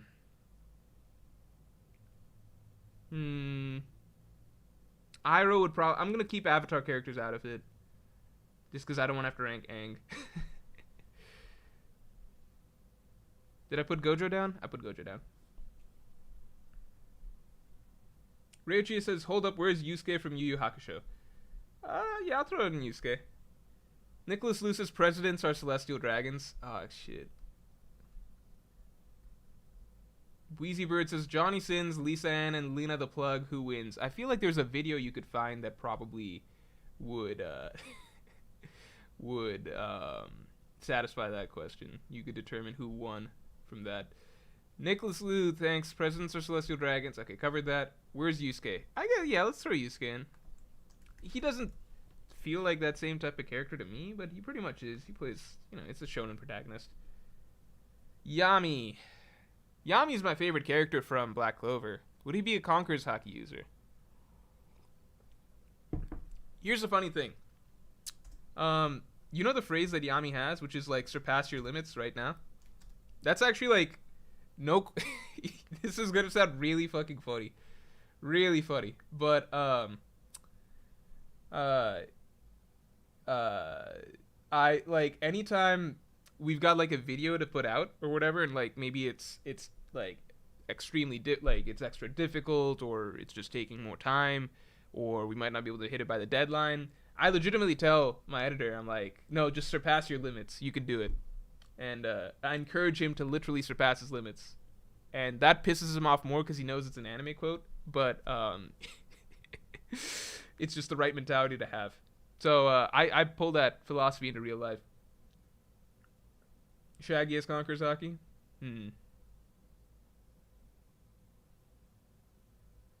Sleeping Danger says, which One Piece YouTuber has the best Conqueror's Haki? Myself, of course, obviously. CJ from GTA? I don't know who that is. Why would Shaq have Conqueror's Haki? Shaq's just big. I don't think Shaq's ever had to struggle in his life. You know what I mean? Like, on the NBA court. Like, Kobe having Conqueror's Haki, that makes sense. Shaq is just big. What does he have to pull out Conqueror's Haki for? He was just blessed with broken armament Haki. He doesn't need Conqueror's Haki.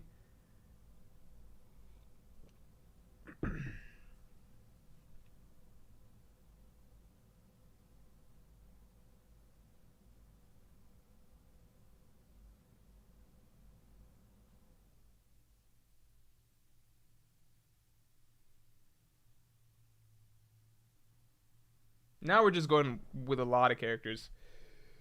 Uh, he did struggle, you know how hard it is to find shoes.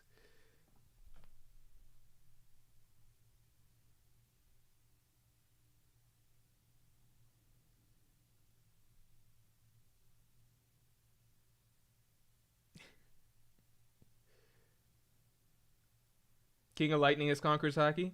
I've tried tuning into King of Lightning streams occasionally because to watch his chapter reactions, because his chapter reactions are fun to watch. But here's the thing.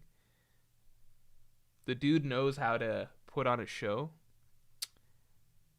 He knows how to like, I've never seen one man turn a 5-minute chapter read into like a 2-hour experience. It frustrates me as a viewer. And you can only comment if you've been like subscribed or a member or something like that. So I can't even like complain in the chat. I think you have to be like a member for some period of time, or like subscribed for like a month or something. I forget. So I can't even complain in chat like, King, start the stream please or whatever. But like, dude, the lead up to the chapter, every single panel, he's just got so much energy. It's insane. I'm just like, how's he able to do this? Not even that much stuff is happening in this page, but like, it's just everything's a just everything's a show. I'm just like, how does he have the energy for that? How's he able to keep going? What is this? I would agree King is Conqueror's Haki because he has unlimited will to stretch out 18 pages of One Piece into, you know, like a half-day experience. It's crazy. I was somewhat inspired, and then at the same time I was like, I'm never going to do a chapter reaction. I've done chapter reactions occasionally, but you know what I mean, like in my style. I'm never going to do like a full-on, full-blown, like, huge spectacle chapter reaction where like it's like meant to be that entertaining. Keenan, thanks for the 5. From Bruno Cabral. Aang has conquers by virtue of energy bending that requires the user's will to be indomitable in order to be successful. Good enough for me. Let's throw Aang in there. Wait, does this mean we have to put Korra in there? Does Korra know energy bending? I don't actually know. Mouse Illuminati says, which melee players have conquerors? Hungrybox, and that's it. Sad to say. I don't think Mango is Conqueror's Haki. I don't think Mango is Conqueror's Haki. And Mango's my favorite player. Oh, you know who has IBDW? IBDW is Conqueror's Haki. IBDW is low-key the mentally strongest melee player on the scene right now, and he has been for the last 2 years. It's just that Hungrybox still has that reputation, but IBDW is nuts. I think I've never seen a player like IBDW like just get mentally broken so many times and then just like restructure everything and solve some shit and then come back extremely confident and then just like do it right over and over again, and then every time he has a setback he just comes back and fixes it. It's kind of crazy. I think it's a shame IBDW doesn't have more fans because he's like, in my mind, IBDW is Leffen if Leffen were mentally tougher and stuck with melee longer, like just mentally tougher, more clutch, and just had a better mental approach to the game and didn't play other side games and stuff like that. IBDW is really cool. Armada would have conquered Haki, yeah. Yeah, Armada was crazy. Armada was probably the, like, I still think Armada's low-key the I don't know. Armada's nuts. I think that there was a long slander/smear campaign run against Armada for a while, mainly by Mango, unfortunately. And then too many community figures like Mango and prefer Mango just as a person, so they're not gonna like call him out over that sort of thing. So it's kind of sad.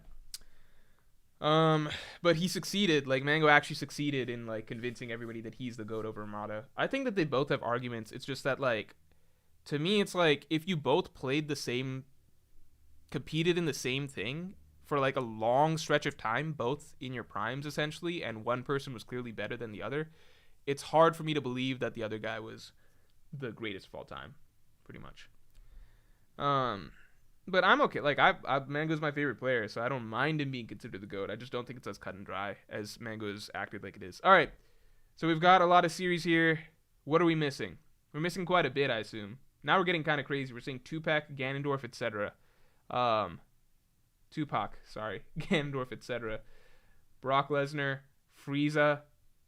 Frieza would have it?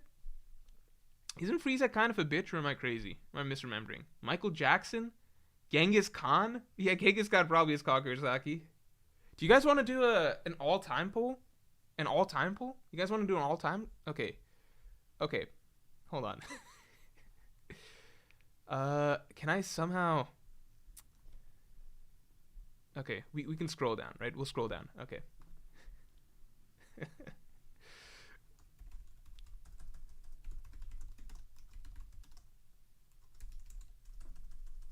Is it just Conqueror Haki ranking? or is it what is it? Is it Conqueror Haki ranking, or is it just like who would be strongest in the One Piece world? You know what I mean? Like accounting for everything. Cuz you might be like, well, maybe like what's his name? What's that guy's name? The wise guy. Maybe Sun Tzu wouldn't have like the best Conquerors Haki, but maybe he has the best observation Haki. You know what I mean? All right, let's do it. Historical figure Conquerors Haki ranking. We'll just do Conquerors Haki.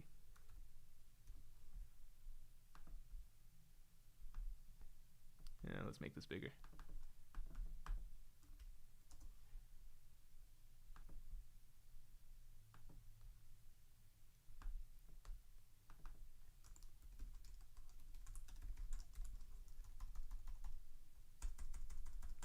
All right. I'm curious to see how this shakes out. So we already know from past polls that I think you guys vote. We'll put the numbers in afterwards. All right. So let's see for right now. You guys have no. We'll keep the. You guys have Hitler higher than who? You had Hitler higher than Stalin, higher than who was higher between FDR and Stalin? Wait, if we start talking about Jesus, I think people get rule no religious figures. I think people get mad. No Jesus, no Muhammad, none of that. Donovan Serrano says I missed a super chat, right? I hope no one tunes into the stream right now. They look at all they see is all-time humans conquerors ranking and then the word Hitler. Don't look at the screen right now. Nobody look. Everyone look away. Any new viewers, this doesn't represent me. Donovan Serrano says Deku can lead and inspire others, doesn't back down from any fight, even changes the ideals of some opponents. I don't give a shit about changing the ideals of some opponents. Doesn't back down from any fight, can lead it. Yeah, but it's Deku, man. He's just such a bitch. He's just such a bitch, man. I can't do it. I can't put Deku in there. All right. Okay, let's see. Julius Caesar versus Hitler. Let's see. No, you guys had Hitler over Stalin. Um, let's put some good guy characters in there, right? Let's put some good guy characters in there. Let's say Julius. Okay. Strongest Haki? Question mark. I'm gonna say Julius Caesar, who wasn't necessarily a good guy, but he's a guy. Let's throw in Abraham Lincoln, and let's throw in George Washington, I guess, if we're on that train. George Washington, I don't even know if he was a good guy or not, right? He mostly just won the war for American independence, but does that make him a good guy? Alexander the Great's got to go in there, for sure. For sure. That's an honest question. I don't know that much about what George Washington did. I know he crossed the Rubicon River.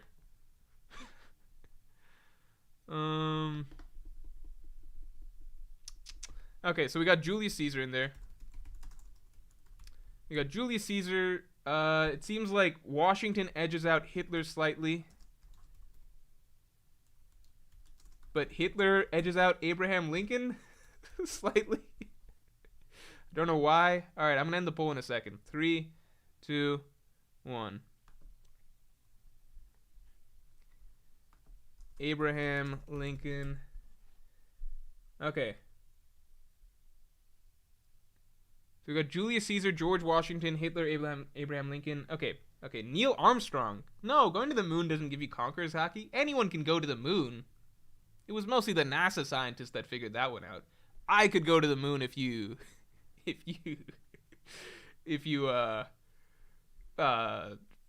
I probably could go. Okay, everyone here couldn't go to the moon, but there are other people, qualified people that can go to the moon. You know what I mean? Like, I don't feel like that's a Conqueror's Haki thing. That's more so a win for the NASA scientists. Not a Pro 64, thanks to 5. Put my homies Kim Jong-un and Mussolini up there. I don't think Kim Jong-un has Conqueror's Haki. I don't know if JWP says Michael Jackson has IRL Conqueror's Haki feats. What the fuck does that mean? What? No, he doesn't. Who has that? Okay. We got a lot of people. We got the Mongolian guy. I assume you mean Genghis Khan. We got MLK. Marquise NYC says Gordon Hayward. If you follow basketball at all, you know why that's hilarious. Okay, we got MLK, right? MLK. A lot of votes for MLK. And Genghis Khan. Let's see. Seeing Cleopatra's. Okay. Let's start with this. But it can't just be who you like more. That's the thing. If I put Martin Luther King versus Hitler, I don't want everyone voting Martin Luther King just because you like him better. Obviously, we like Martin Luther King better. That's not what the question is. All right?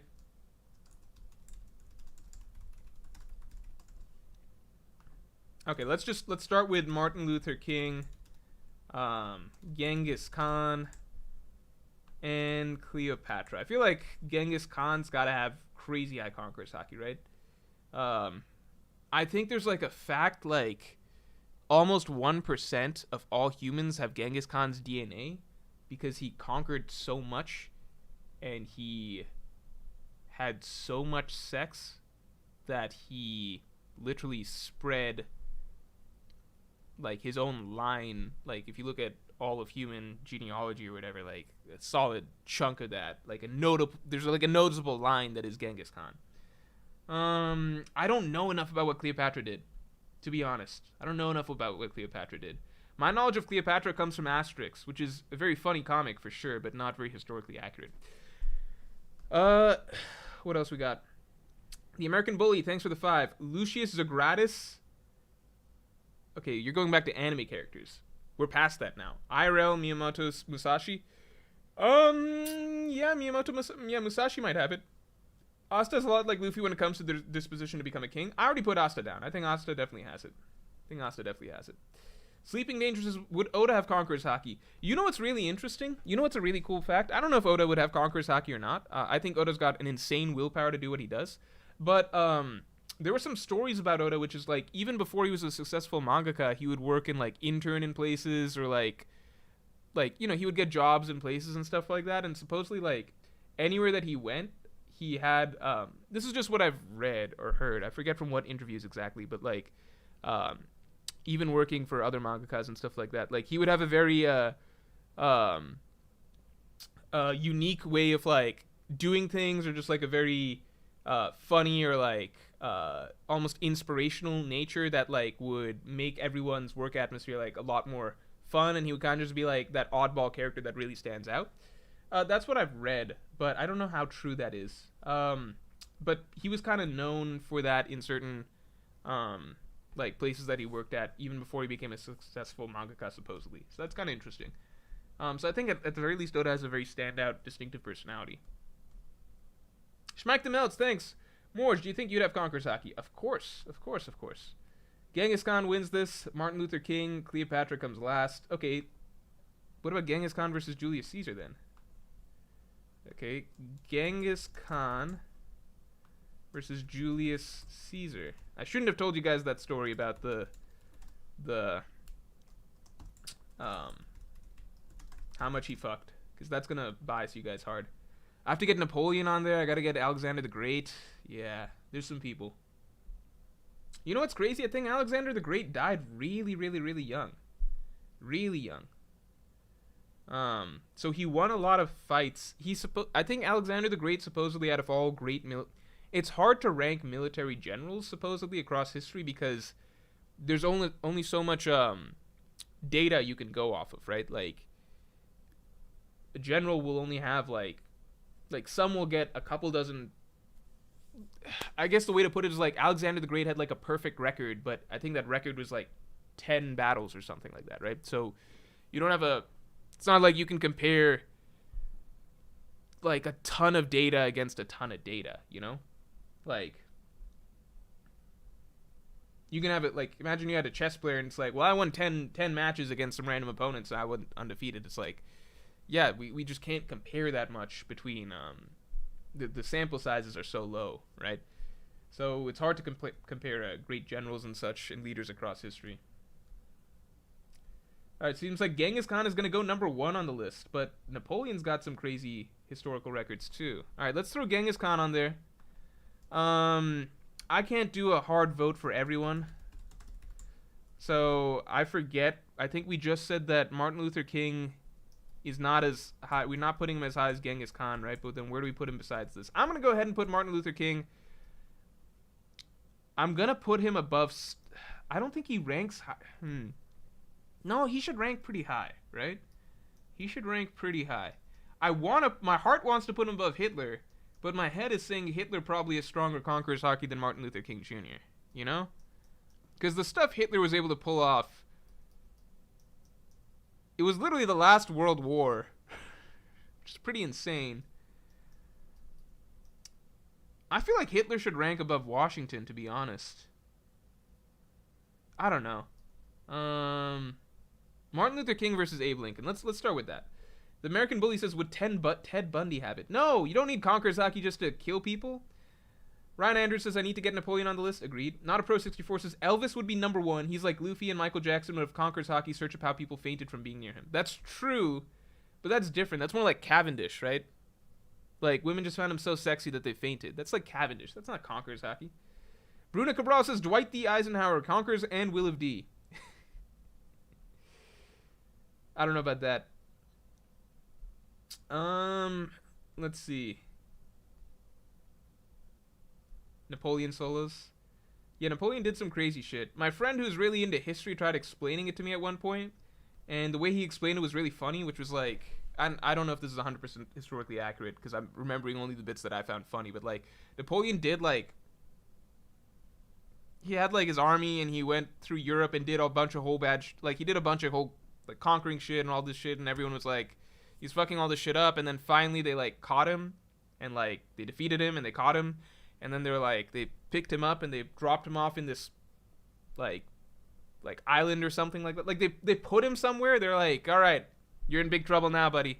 They took him, they put him on some place, they trapped him somewhere, and they're like, all right, you stay put here and don't you do it again. He's like, okay.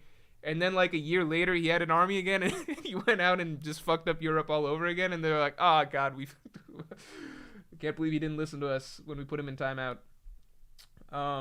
So Napoleon, he's got an interesting story.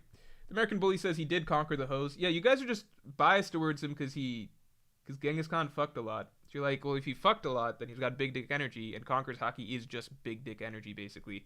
So it does follow. Let's do Martin Luther King versus Hitler real quick. No, let's do Martin Luther King versus Abe Lincoln. I don't think Martin Luther King beats Hitler. Wait, but why did George Washington beat Abe Lincoln?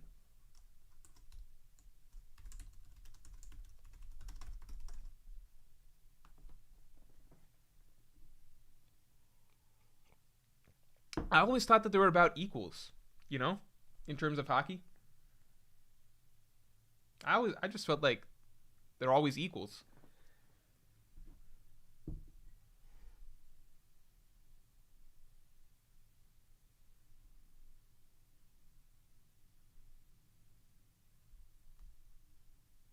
Alright, it looks like MLK is going to edge it. And then after this, we got the big guns. Alright, we're doing top tier. This is the top tier. Strongest Haki. We're going to do we're going to keep Genghis Khan in there. We're going to throw in Alexander the Great. We're going to throw in Napoleon. And we're going to keep Julius Caesar in there. This is the big one. Alright? We're not ranking this any further than this. Alright, this is the big one. No more applications. Tomahawk PWP, I can't believe this is a topic. Interesting and hilarious, but to be honest with chat, why did you do this? And Morj, why'd you say yes? I don't remember how we got here. I think it started with the anime characters, obviously. So we started with that. Then some people threw out basketball players, or maybe I mentioned, I forget exactly. So then we threw in some real people, and then it started getting into random stuff, like more and more real people. I think people were saying MLK and stuff. I'm like, okay, if we're ranking real humans, let's do that real quick. Knock this out. Get the all-time greatest ranking for Conqueror's Haki. This is fucking nuts. Why? I didn't know we had so many Genghis Khan fans in the chat. How did this happen? Do you guys even know what Genghis Khan did besides fucking a lot of women? I should never have told you guys how many women he fucked. I should have just kept that to myself. You guys did not need to know that. You're so fucking biased by that. Look at poor Julius Caesar is getting like 4% of the votes. Because you guys take one look at Julius Caesar and you're like, he never fucked. Come on. God damn it. This... Damn. Alright. Alright, it looks like it's pretty much settled. It's pretty much settled. Alright, so we've got Genghis Khan at number 1. We have Alexander the Great at number 2. We've got, who was it? Napoleon at number 3. And this is looking like our top 10.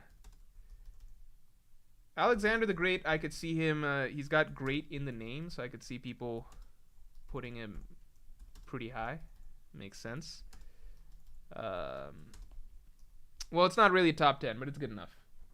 Good enough. Let's get back to JWP says the Napoleon downplay is insane. Man conquered nearly all of Asia, says the 8th Jester. I didn't know he conquered nearly all of Asia. Genghis had the largest empire? Okay, you know what? That's pretty good. Mansa Musa? Yeah, my history teacher back in, I think 11th grade, he really liked Mansa Musa a lot. He was like, Mansa Musa is my favorite historical figure. I didn't know people had favorite historical figures. But he said Mansa Musa is my favorite historical figure because he traveled around spreading out so much money. Like, he gave away so much cash that he literally caused inflation, which I didn't realize was a thing that a single individual could do. But that's pretty cool. Anyway, Armuna's 1994 says, how is Hitler behind Washington? Because that's just the way people voted. I don't know. I don't know what people are scaling this on, but it doesn't really matter, does it? I'm not going to be the one to push for Hitler being higher up in the rankings. I agree that Hitler should probably be above Washington. All things said and done. All right. George Washington over Hitler's Washington kind of high. Yeah, that's what I'm saying. I feel like Washington and Abraham Lincoln, I feel like they're like Magic and Bird, right? You should always just put them roughly at the same level, right? Or like Kid and Law, right? You should always rank them kind of close to each other. Or like you know, like all the like Roger and Whitebeard, right? Like they should always be ranked close to each other, right? Not a Pro 64 says Hitler is IRL emo and you all got him at number 6. No, Hitler never conquered the world. He rules the whole world. If we had someone like that, then, you know, we probably wouldn't know about him. Anyway. Okay, we're moving past this. New list. How do I make this bigger? Can I expand this? Can we keep going down? Oh yeah, okay. Let's move past this messy list. Messy list. Okay. So what I wanted to do initially was, the initial concept for the stream was basically we take certain anime characters, try and decide what devil fruits they would have in the One Piece universe. We can do that. We can either pick a single series to look at or multiple series to look at. So, like, if we look at multiple series, I could list out a bunch of characters. I could list out, like, Naruto, Sasuke, Goku, Piccolo, Asta, Deku, Genji. You know the ones, right? You know the characters, right? We could list those characters out, kind of go through who we feel, missed donation, who we feel would have what devil fruit, or we could kind of just try and decide, like, what they would be in the One Piece world. By that I mean, like, do you think that they would be contending for Pirate King? Do you think they'd be a Marine? Do you think that they'd be a Shichibukai? Do you think that they'd be ruling some island or some shit? Takuan Nayuta, thank you. Fidel Castro, Oppenheimer, Sun Tzu, Mansa Musa. Why would Oppenheimer have Conqueror's Haki? Just because you work on something in a lab doesn't give you Conqueror's Haki. Sun Tzu, he was a emperor, right? I just know that he gave out wise statements or something. Oh, he's a general. Oh, he wrote Art of War, right? Did he write Art of War? Duh. Don't know why I got him mixed up. I think I got him mixed up for a second with, like, that Chinese guy that has a lot of famous quotes. You know what I mean? Unless it's the same person. Sun Tzu should probably be in there, but we're done with this bit for the stream. Ryan Andrews, thanks for the 10. Not for this list, but Huey Long and Jack Lang were a U.S. government and Austin premier, respectively. They ran super authoritarian regimes in the 1920s within democracies for causes of free school women's rights. I don't know what this is. I don't know how this is relevant, but thanks for the information. Oh, look at the epic rap battles of history to get, guys. I used to like watching those, and then I think you just kind of get tired of the gimmick after a bit.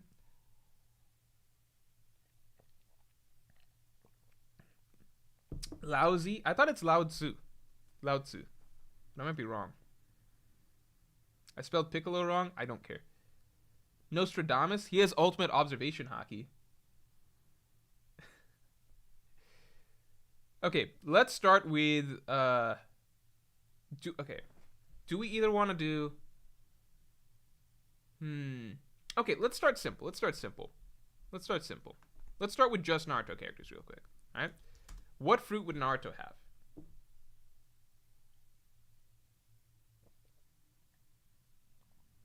Naruto would be a pirate, I agree. Be an actual rival of Luffy, unlike Kid, I agree. There's no clone fruits in One Piece, which is interesting. Like, there's clone fruits, like the one that lets you change abilities, but there's no fruit that lets you, like, copy yourself, right? Unless I'm crazy. He could have the nine-tailed fox fruit, but it does different things in the One Piece world. Cry fruit. No, that's Deku's. Lao Tzu and Lao Tzu are pronounced the same to the same person. Yeah, so I got Sun Tzu mixed up with Lao Tzu. It's apparently Lao Tzu, but I don't know how to pronounce it. Mythical Zone, Nine-Tailed Fox. I guess Mythical Zone, yeah, okay. That one's an easy one. But then what would Sasuke have? Because I feel like he needs a fire fruit, or I feel like lightning fruit doesn't fit him. You know, like I can't imagine him with NL's fruit, even though he uses it a lot in that series.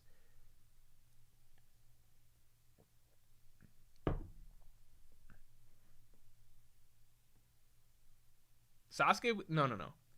I feel like Sasuke would have to have lightning. But it just doesn't fit, like NL's fruit doesn't fit what that is. You know what I mean? I feel like fire makes more sense for him, in my opinion. Law's fruit, duh. Yeah, no, I could see Sasuke with Law's fruit easily. I wrote Lost Fruit. Ope Ope no Mi. Isaac St. Charles says, Mr. Morj, you're reaching. I'm actually getting angry right now. Why no waifu tier list during rainy days like this? Nonetheless, still love your stream. Waifu tier list? No, I need to save that. I need to save that for a really rainy day.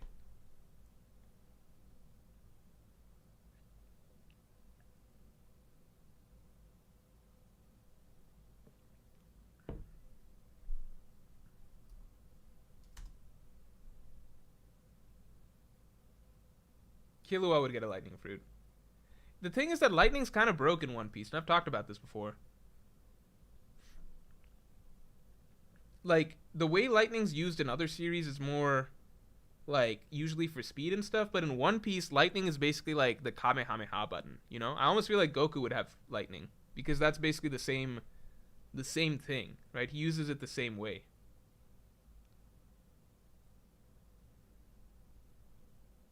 Oh, let's get the stream likes up to 200.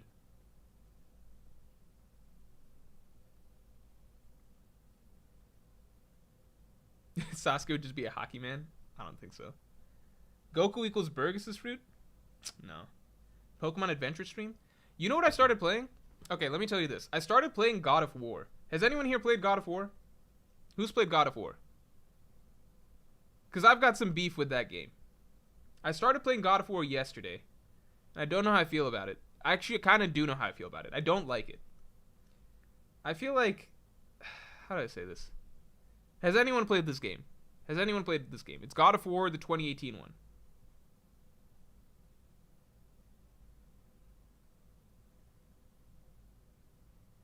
It's the 2018 one. The newest one. Not Ragnarok, the 2018 one. Can I make this font bigger? Yeah, sure.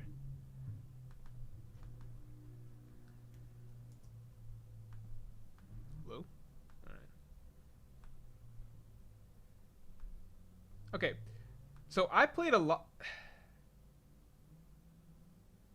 It's the newest one. It's a great. Why is it a great game? Because I kind of looked it up afterwards, and people are like, I've only played I haven't even. I'm not even at 3 hours yet into the game, so I haven't done that much. But I feel like I've played enough that I kind of get the idea, which is that it's. I just don't understand why so many people recommended it, because it's a nice looking game, right? It's pretty, the graphics are good, right? The graphics are good for sure. But it feels to me like I'm just walking through a bunch of cutscenes. It feels like I'm trying to get from one cutscene to the next cutscene, you know what I mean? And like, it feels like I'm just playing like an interactive movie. I don't get it. Everything's very, very constricted. So I can't move around that much. There's only, like, the paths are very, very clear where you can and can't go. And you've got this kid following you around all the time. I'm not a fan of this kid. This kid, in fact, towards the very beginning of the game, I empathized with the kid. I was like, okay, Kratos seems like kind of a dick. This kid looks like he could use some love right now. The mom just died. But now I played it a little bit, and I'm like, no, I understand why Kratos is such a dick to him. Obviously, Kratos is his reasons for being a dick to the kid are not the same as my reasons for wanting to be a dick to the kid. But the kid is fucking annoying. The kid is fucking annoying. Like, I cannot stand him. I cannot stand the fact that I'm tied to the kid. So I have to be able to go places that the kid is. It feels like it's not an escort mission, obviously.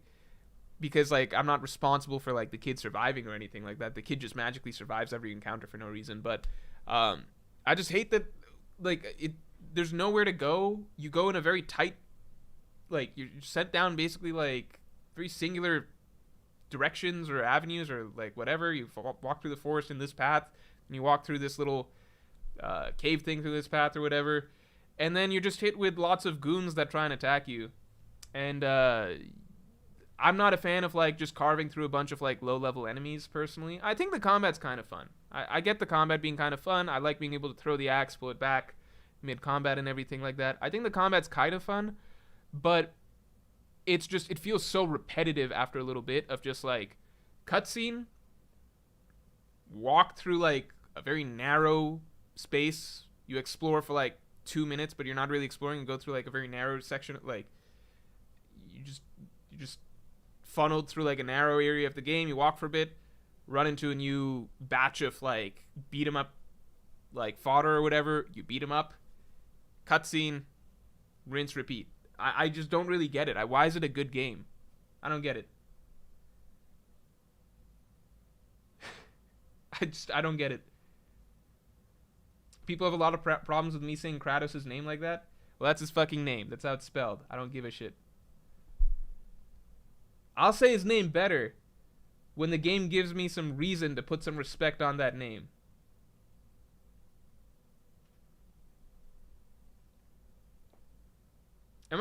I don't get it. When does the fun part of the game begin?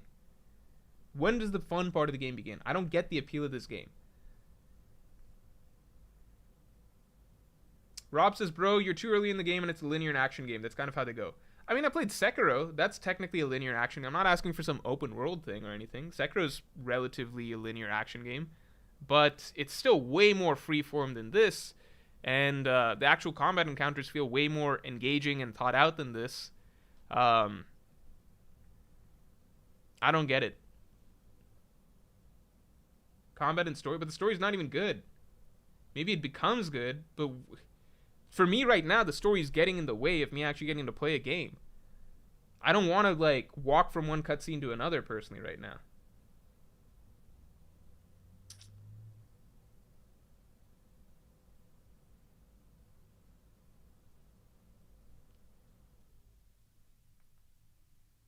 Given more time, game is front loaded with its cutscenes and linearity. Okay. I mean, I'm not even 3 hours into the game yet. I'm like close to 3 hours in. But I don't. Yeah. And I'm probably going to play it after, like, tonight or whatever.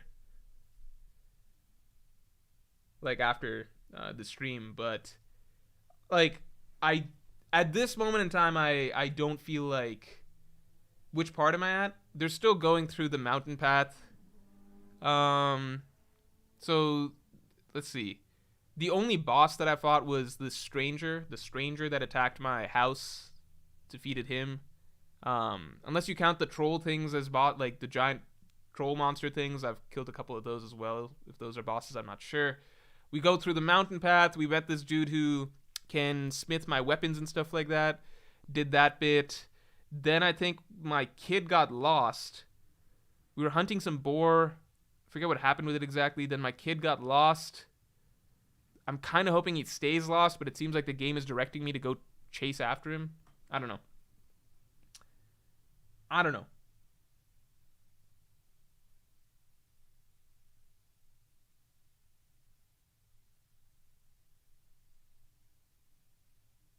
I think you would like DMC or Devil May Cry. I might try those. Okay, so I actually bought a bunch of games yesterday just because I saw they're on sale.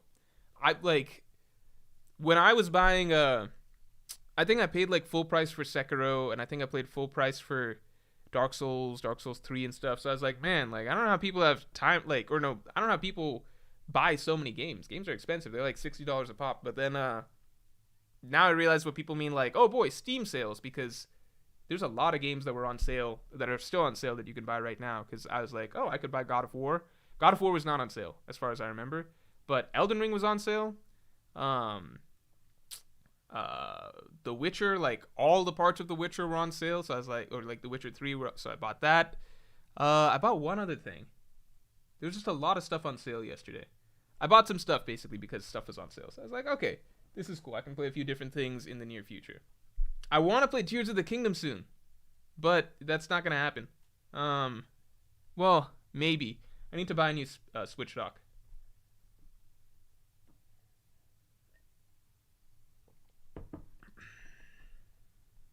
The Baldur boss fight? I'm not there yet.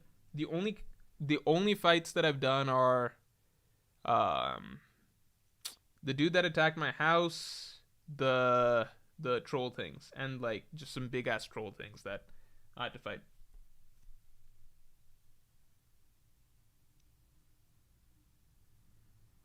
JWP is currently running Dark Souls 1 right now. It's so peak. Yeah, I don't want to compare God of War to Dark Souls or FromSoftware games, I guess, but Dark Souls 1, I think the beginning is fucking phenomenal. Like, best beginning to a game that I've ever played.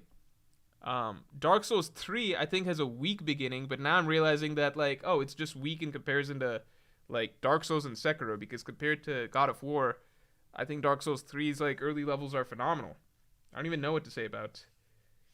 I don't know, like, God of War, I'm just getting a little bit tired of cutscene. Like, climb a few things a little bit, walk down some, like, mountain path or, like, cave path or whatever, run into some generic shit that, like, you beat up with your axe, and then you just do it again. And I don't know, there's just not much enjoyment coming from the game for me right now. God damn, the stranger is the Baldur fight. My bad for the spoil. God, you could have just said nothing. You could have just said nothing. I mean, it was fun. I thought it was cool. Like, that fight, it was a cool fight because of the cinematics, I guess, that happened in between. But that got old for me, like, after a little bit. Like, the cutscenes within the fight are cool, but the fight itself, it was fine too. It was just, yeah, I don't know. It was fine. It just felt pretty straightforward. So I guess I was playing it more so for the cutscenes and the cinematics in the fight. I don't know. Yeah. It sucks that people hype Breath of the Wild and Tears of the Kingdom so much, but they're so long and are Switch exclusives. Yeah, I wish that those things would be on PC somehow, but it's just not the way it is. God of War is like The Last of Us 2, more story than games, says Edwin Solis. But I just don't get why that is. That like the new direction of games? Why are games praised like that? Why are games put on a pedestal for being like that, right? Shouldn't the game part matter more? Because at that point, it's just like, well, I'd rather just watch a good movie or something. Zeno says Sony prefers story over gameplay. That just doesn't make sense to me. Not that story doesn't matter. I think story's great to have, but obviously secondary to the game part, which is what it is. It's a fucking video game. Oh, his name makes no difference, don't worry. Okay, alright. Does it not make difference? Because I'm being told that the story matters so much. I don't know.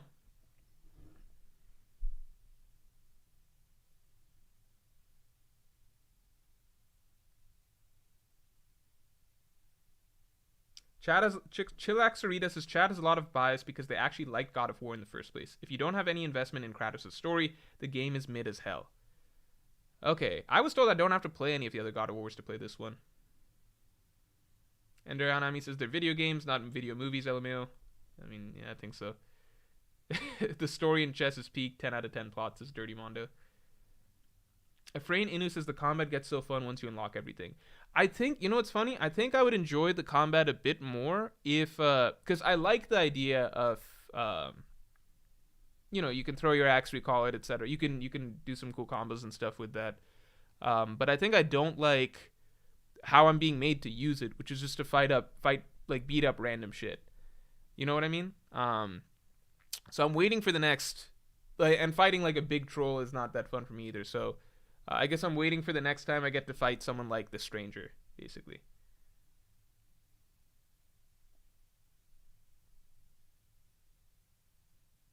Tala says that's completely false. 75% of people played 2018 for the first time.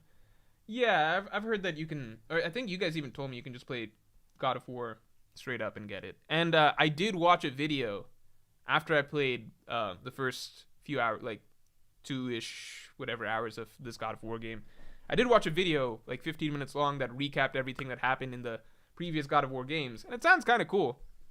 It sounds a lot if it's like him just losing shit over and over again and then being really sad and angry about it. Which then dying and being reborn and dying and coming back out over and over again, which is kind of funny, but Okay. No spoilers on any of this stuff. Get back to the topic. All right, get back to the topic. Okay. Is this fun though? Is this fun? I feel like ranking historical figures is more fun than this in terms of who has Conqueror's Haki. Let's scrap this. Let's do something else.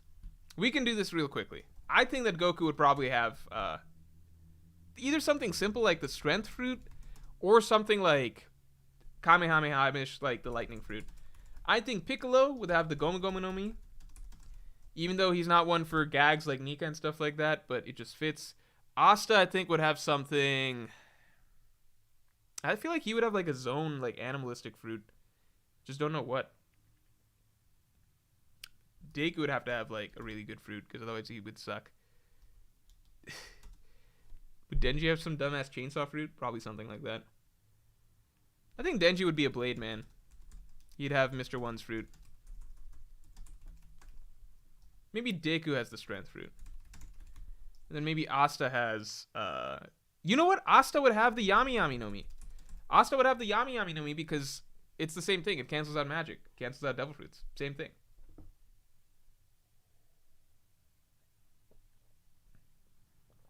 Denji, Mr. One, I agree.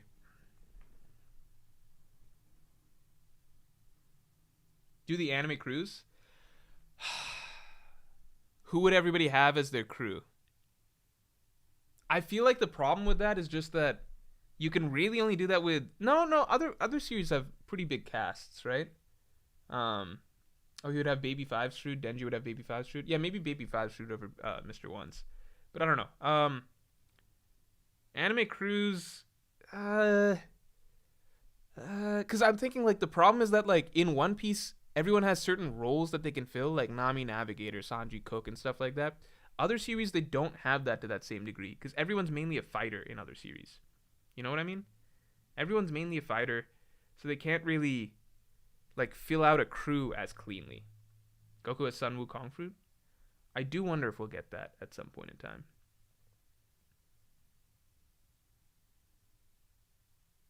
I am curious though, just because I'm on the what do you call? Now I've got God of War in my head. Okay, the games that I've got. Hold on. I'm gonna stop screen sharing for 1 second. I'm gonna stop screen sharing for just 1 second. Just 1 second, real quick. Let me see my Steam account real quick.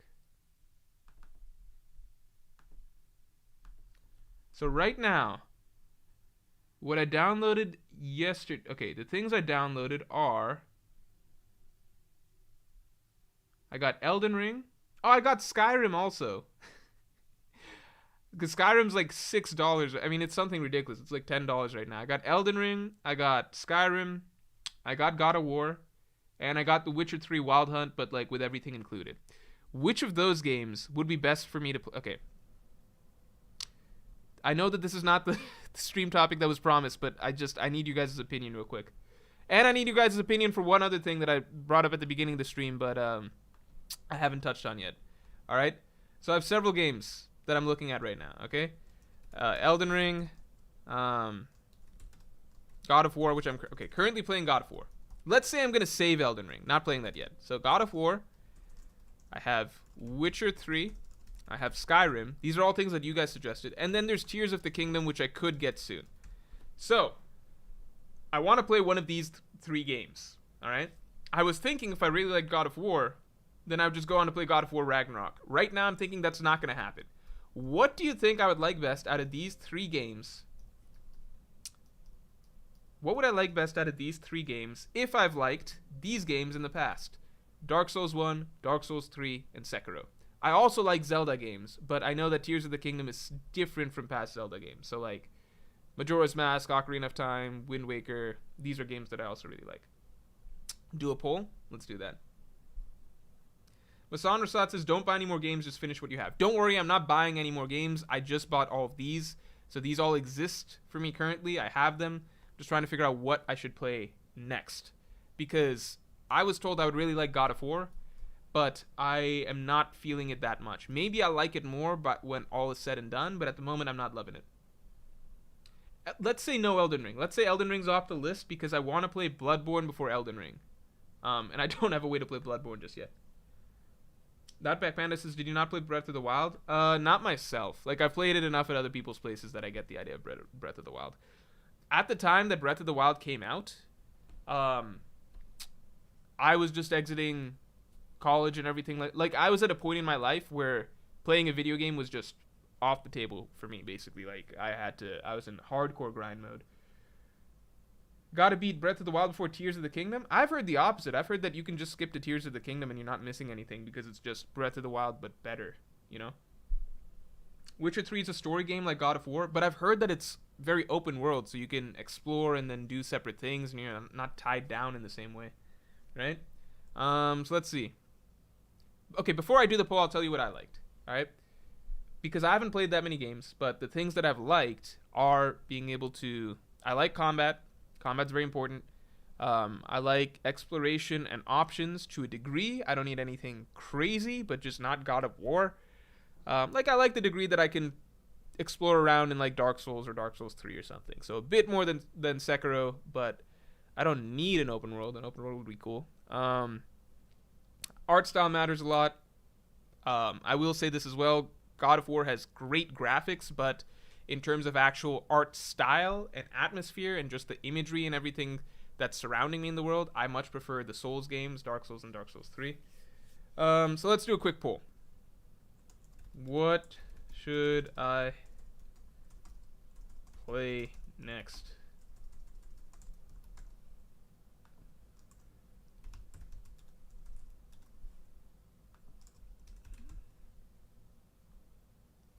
Why am I depriving myself of Elden Ring? Maybe it's because, I don't know, in like a weird way I want to save it.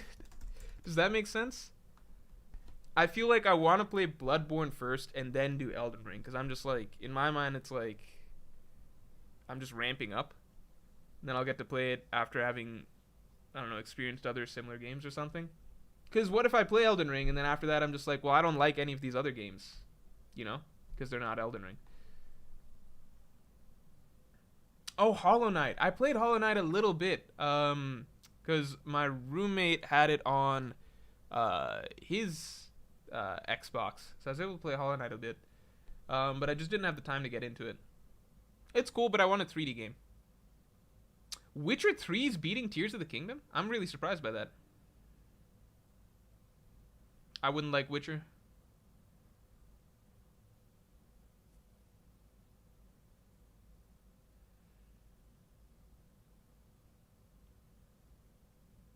I miss out on a lot of the wonder of rediscovering the world if you skip it.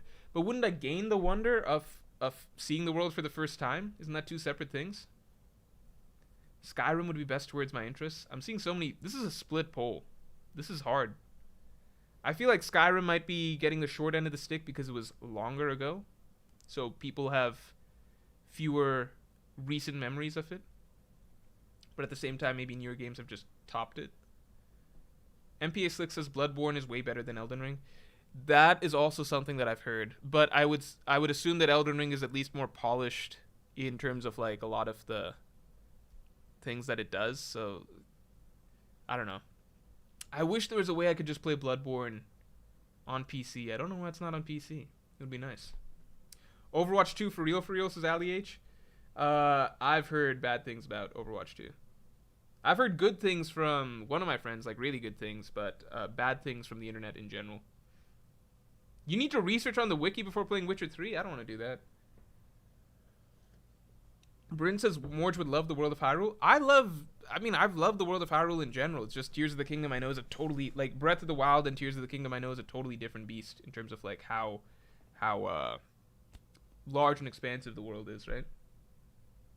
BeatGamer99 says Bloodborne is more like Sekiro. It's more aggressive combat style. I'll be honest, everything I've heard about Bloodborne makes me believe that I'm going to like that game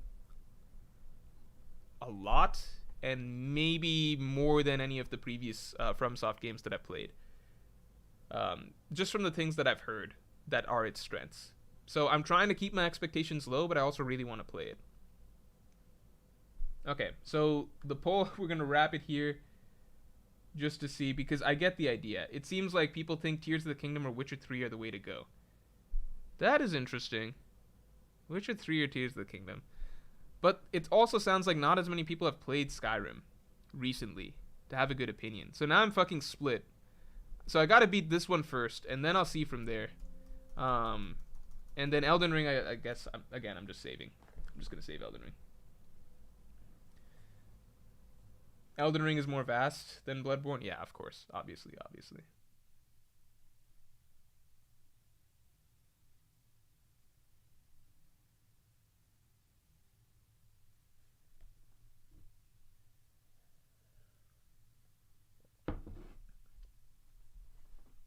I'm gonna do this poll real quick just to see. Bloodborne versus Elden Ring. Not which is better.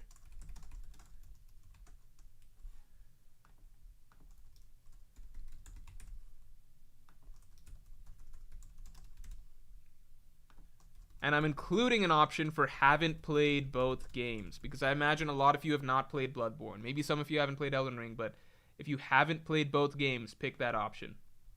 How far am I in God of War? I'm in the mountain path thing. The kid just got lost or stolen or some shit.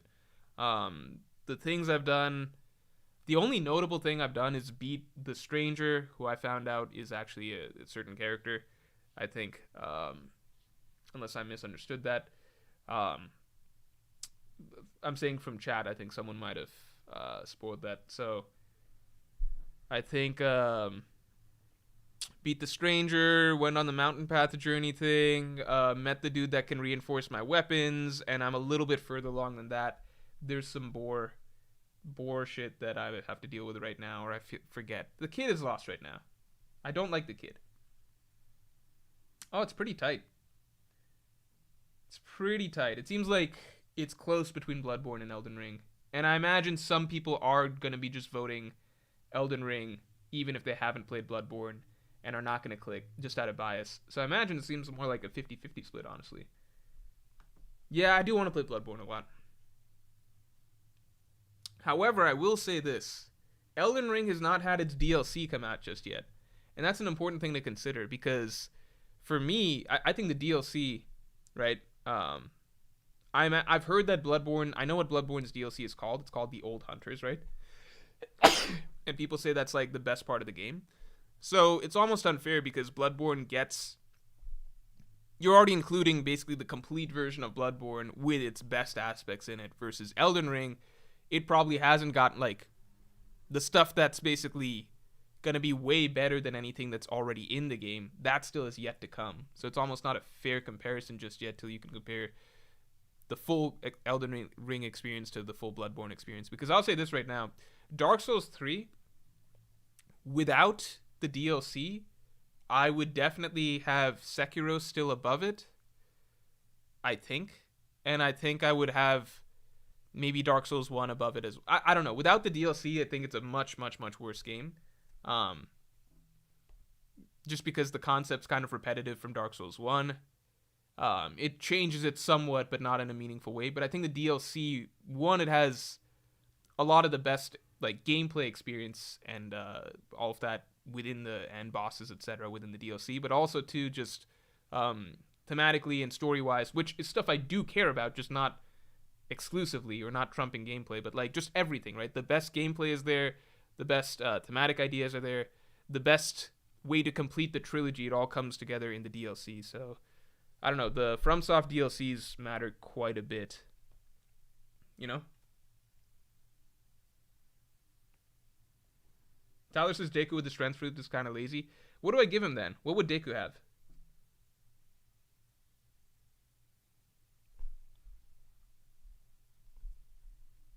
Oh, this is where we started. I forgot about that. Whoops.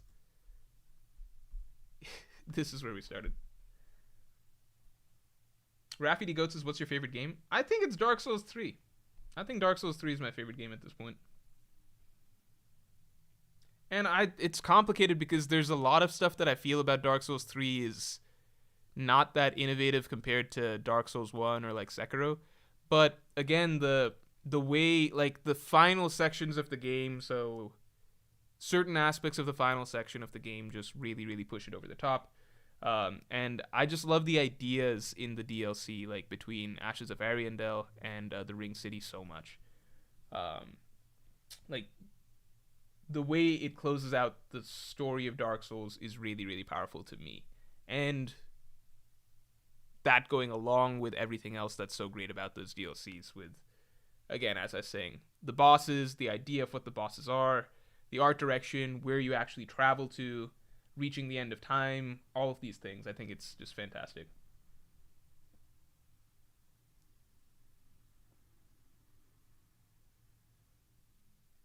JWP says you have 3 over 1 though.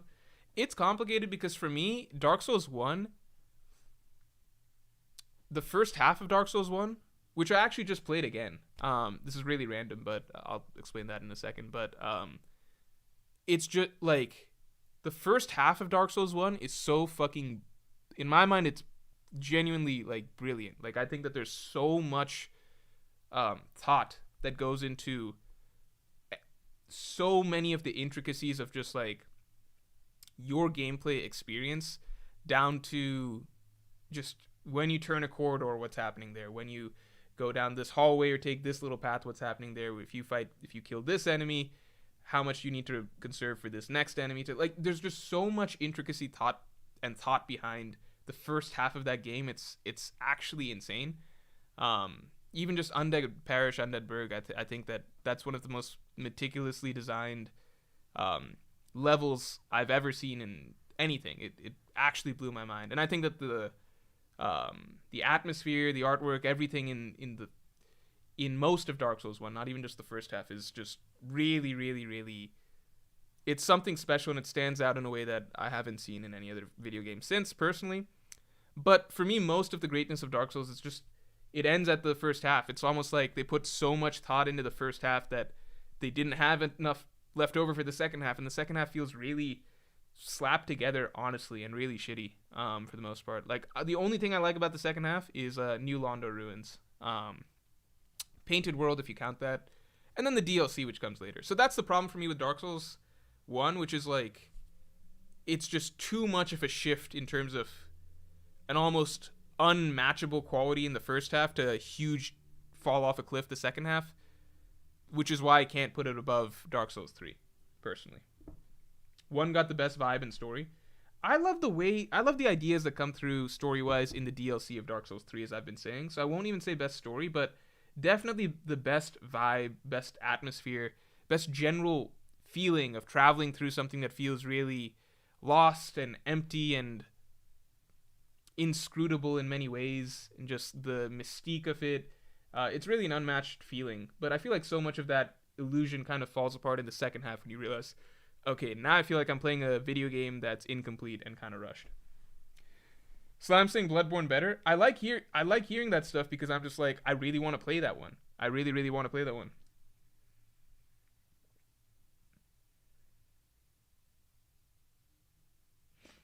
Yokai says DS1 is a running simulator. Bosses are all mid to bad except for Ornstein and Smo and the DLC bosses. DS1, the first half is peak. Yeah, I mean, that's funny you said a lot of bad things, but DS1, the first half is peak. Yeah, I mean, I just don't... I agree that the bosses aren't that good compared to other FromSoft bosses in the future, but everything else outside the bosses is way better, so it's like, how do you value it? But it was fun. I picked up Dark Souls 1 again recently just to play slightly on the side, because I found out about Ash Lake, and I hadn't checked that out in the first run through because I didn't know it. Like, I don't know how people even find that, but or I could see how you find it. It's not that crazy, but I definitely didn't get it on the first playthrough, so I was like, okay, let me just like dabble in New Game Plus a little bit just to get to Ash Lake. And it's funny because I know the game's so much better now, and my character's so like all my equipment and stuff is at the peak, and I'm like level 80 plus and everything, that I was like, okay, I've kind of breezed through Undead Parish. Let me take the shortcut to Blighttown.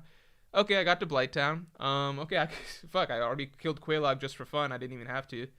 And I'm like, oh, now I could go to Ash Lake. But then I was like, well, I've heard that if you go to Ash Lake, you should get the Lord Vessel first so that you can teleport out of it. Otherwise, you're kind of stuck there. So I was like, okay, you know what? Sen's Fortress isn't that bad. I know the way now. Sen's Fortress is a nightmare the first time you're doing it, but when you know everything you're supposed to do, it's not that hard. So I was like, oh shit, I knocked out Sen's Fortress pretty quickly. Let me try Anor Londo. Knocked out Anor Londo without too much difficulty. Oh shit, like I didn't even realize it, but I played through the entire first half of Dark Souls without that much time put into it, kind of just like on the side. And it was kind of mind-boggling for me because I was like, man, like when I first played this game, the first half of this game was so difficult to get through, man. Like, I nearly quit the game at Blighttown. I nearly quit the game at Anor Londo. But doing it the second time around, even in New Game Plus, it's kind of just like, well, I'm just trying to check off some things to get to Ash Lake and check it out. Oh, I did this. Oh, I did this. Okay, I can knock this out. Ah, knocked out fucking Anor Londo. got to the halfway mark of the game without even really thinking about it too much. And then I got to check out Ash Lake, and it's pretty cool. JP, thanks for the 10. As a Chicago native, the one comment from your NBA stream as Derrick Rose as ace had me reminiscing for weeks.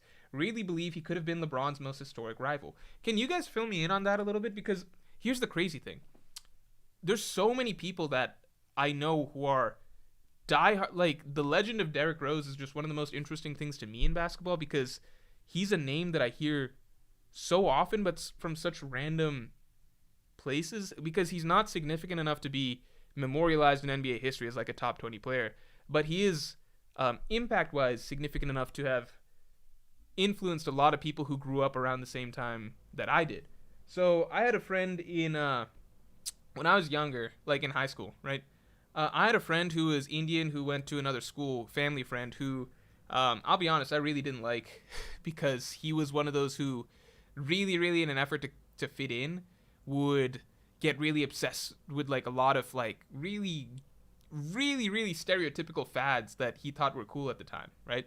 So he would like buy a million like hats because he wanted to be the hat guy, right? Like he just had like a huge collection of different caps that he would wear because he thought that was cool. And then like 2 weeks later, he wasn't interested in it anymore, right?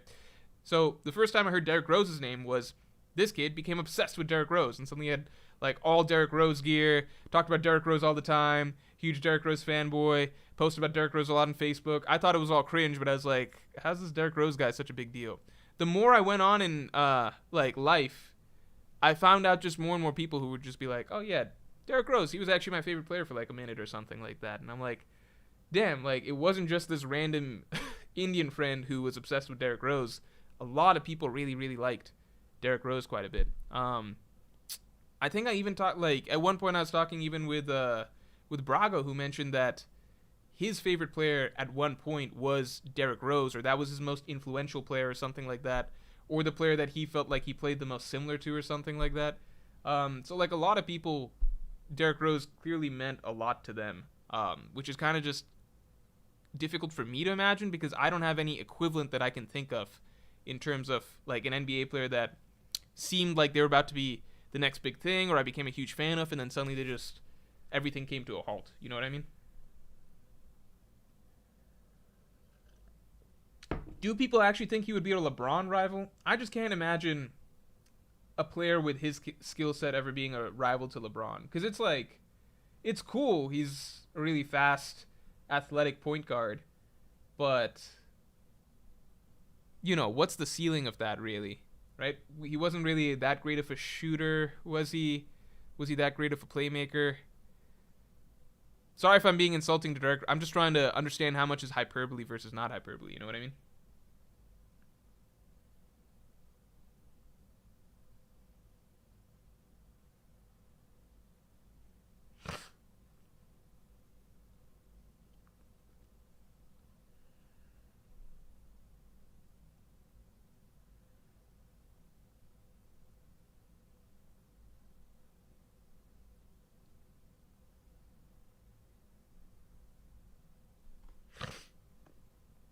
I know he was the youngest MVP at the time. JWP says it was a different time in the league. There weren't that many point guards jumping out of the gym like that. Yeah, it's interesting because now in the NBA, it's kind of crazy how complete your game needs to be considered one of the best. You know? Like, you have Jokic, obviously, who basically you need to basically be able to do everything on offense, or be able to impact the game in a million ways on offense, right? You have to be able to score, but then also pass and play make. Like you need to be able to, you have to be a person who the ball can be in your hands a lot of times, a lot of the game, high usage rate, and be able to do a million different things, right? Luka Doncic, same thing, right? Steph Curry, even part of the reason he's still so good is because he's not just a phenomenal scorer. Off ball, he's creating plays just by moving around and pulling people to him. Catch and shoot, right? He's the best catch and shoot player of all time. He's a great passer, all of that stuff. So he can be extremely high usage rate, but then also extremely good off ball. Even Giannis, right? You can he's a power forward who you can hand the ball, have it take it up, have him pass, facilitate. Ja Morant, same thing. I feel like players like Kevin Durant, LeBron, obviously nothing needs to be said. I feel like players like Kevin Durant, who are just really, really, really good at scoring, and they're only elite at ISO scoring, are going to be less and less the norm. He's Westbrook with basketball IQ, says Riri. Oh, that'd be really good.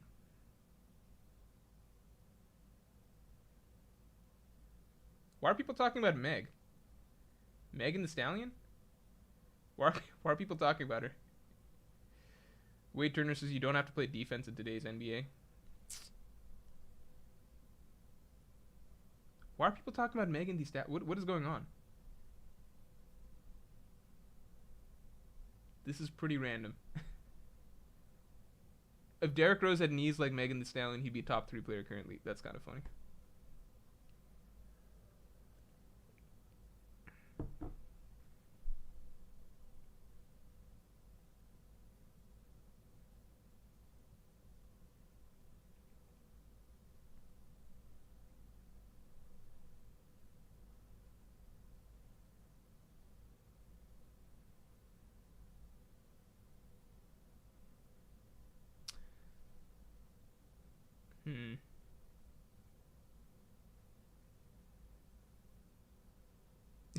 Cigar Vix says, I don't know why I joined Morj streams this late for One Piece / anime.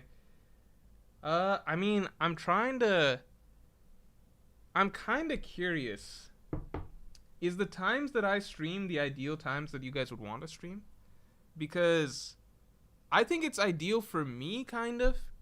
But at the same time, I've considered, I'm like, would it be better if I streamed earlier in the day? Like if I streamed at, because I imagine people have work and things like that. So let's say, what's better? What stream time is better on Mondays? So the two options are going to be either 4 p.m. EST, like let's say 4 to 7 p.m. EST, or the current way we do it, which is like 7:15 p.m. to like 10:15 p.m. to like 10 p.m. EST.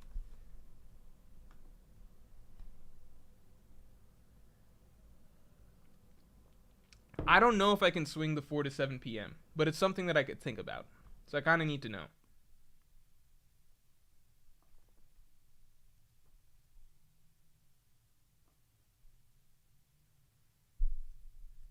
K Maya says no, actually later would be better. I don't hear that normally. Albinoverse says lol, the defense in NBA is so high level these days. What the fuck are people saying about no defense? Silly.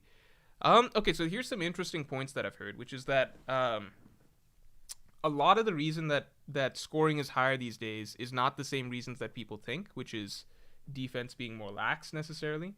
That is technically, you could argue, part of it, but one of the things that Kevin Durant talked about on the podcast with I think JJ Redick was that a lot of offensive stats are inflated nowadays because teams have become much more creative with how they get players easy shots. So offensive schemes have become a lot smarter nowadays. So back in the day, if offensive schemes weren't as intelligent, then your best players aren't getting like set up with a bunch of easy shots or easy layups or easy ways to get to their spot or whatever, right? So they're having to create more, do more just on their own. But Kevin Durant's like, yeah, nowadays you have what he said are exotic offenses, so you can get people lots of much easier, pick and rolls or like open shots and stuff like that. So a lot of the higher scoring nowadays is actually just because offenses became a lot smarter with making sure that their best player gets a lot of good shots, which is something interesting that I hadn't really thought about. Because I know that defensive schemes have improved, even if like one-on-one defense is not allowed to be as physical as before. Overall team defensive schemes have improved, but so have offensive schemes. Okay, so it seems like the time we've got is the better time. Archangel, thanks for being a Yonko tier member for 2 months. In my opinion, Morj, focus on the schedule that works best for you. Current time works. Also, don't want you to get burnt out. Thanks, man. I appreciate it. Also, that reminds me, I will be doing the Pirate King tier podcast tonight. So the once a month exclusive podcast based on the question that you guys asked me on the topics that you guys fed me. I'll be doing that tonight. So you guys can look forward to listening to that tonight. No, I'll probably release it tomorrow morning, but yeah, it'll be just for Pirate King tier members. But I appreciate you thinking about me getting burnt out and everything like that, because there's certain things I can rearrange, but I need to keep it consistent. So if I move it around, then it won't burn me out. I just need it to be consistently that time. So Garverk, thanks for the 5. These stream times are if you go early, you will miss West Coast working audience. Just to add, Cristiano and Messi will have Conqueror Haki, Gintoki from Gintama. I'll throw in Gintoki, just because I like Gintoki. There's plenty of other characters, obviously. Oh, I guess Gintoki would be big. We'll throw in Cristiano and Messi, just because everybody's been saying them. Ronaldo, Messi. I'm going to make them smaller, though, because I don't know them that well. What's this, 14? Yeah, good enough. All right.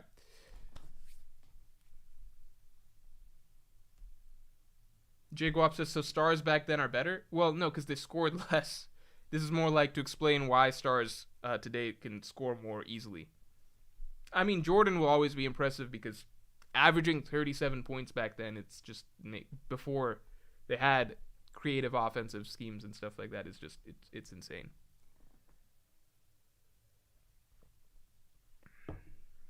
I have MJ. Michael Jordan's there. Wade Turner says, name the top 5 NBA players and ask yourself, are they good defenders? I just don't think that like defense has ever mattered as much in the NBA, because you can always get other players to, like, a single player playing good defense isn't what makes or breaks your team's defense. Defense is generally a team effort, because unless your job is the rim protector, you playing good defense only really matters for your personal one-on-one matchup, right? No player can individually get, you can't be like, hey, Kawhi, I need a defensive stop this possession, right? The team needs to get a stop. You can't be like, you can tell Kawhi, hey, I need a bucket, but you can't tell Kawhi, like, hey, I need a defensive stop. The best Kawhi can do is, like, try and lock up his guy, but then his guy can pass the ball to somebody else who could score, right? Defense, you can only do the best you can against the person you're up against, but you can only stop 1 out of 5 players at best, unless you're the rim protector, in which case you can at least shut off points in the paint, but that's a separate discussion. So defense, yeah, you could say like Steph Curry's not like a phenomenal defender, Jokic isn't a phenomenal defender, but Luka's not a phenomenal defender, but in general, offense matters disproportionately more than defense. And that's always been true. Like, I would go as far as to say that, like, being a good playmaker, like, if your options are this, right? Player A, good scorer, like, great playmaker, or player B, great scorer, great defender. If it's a perimeter player, I would take great scorer and great playmaker first, because that sounds like you basically got an all-in-one offense right there. Great scorer, great defender, that's still really good value, but it's not going to be as much value overall probably as the great scorer and great playmaker. That's why when people are like, Kawhi is like the best two-way player, or like Giannis is the best two-way player and stuff, it's like, no, because scoring is only half of offense, right? How good are you? Just because you're good at scoring and good at defending, that doesn't make you the best two-way player. Somebody who's really good at scoring and playmaking is way better at offense than you are. Basim El Madawi, thanks for the 2. I think Domon, Kashuji, Gundam, and Atem and Kaiba. Are you pulling from Yu-Gi-Oh! And Gundam? I don't know enough about Gundam. I think the Pharaoh would have Conqueror's Haki. Kaiba cheats a lot. I don't know if Kaiba would get Conqueror's Haki.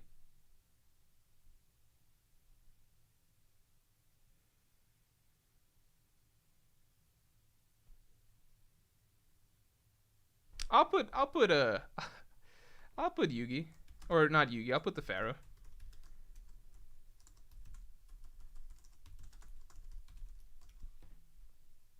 No, let's put.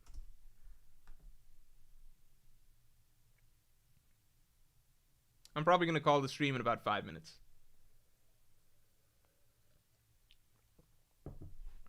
Zlatan is the easiest pick for... Okay, I'll put Zlatan just because people keep saying this. I don't know who this is, though. What does he do? I mean, I know he does football, but I don't know, like, why does he have Conqueror's Haki? Kaiba disrespect? Kaiba cheats a lot, dude. Kaiba's a cheater. I like Kaiba a lot. Kaiba's my favorite character from Yu-Gi-Oh, but he's a cheater. Although he did literally like he is that one dude who literally like threatens to kill himself if Yugi doesn't let him win. So I'll give it to Kaiba. Kaiba is badass. I'll give it to Kaiba. Kaiba would have it. I agree.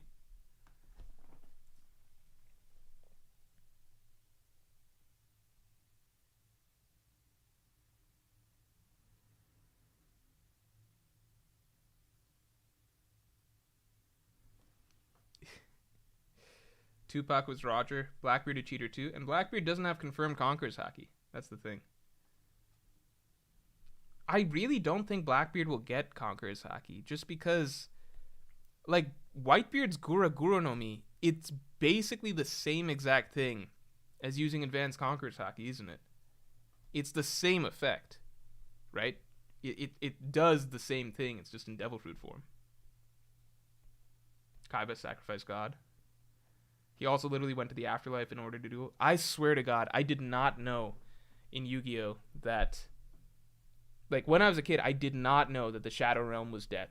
I just did not know that. I thought that it was just a thing. They hid that shit really, really well.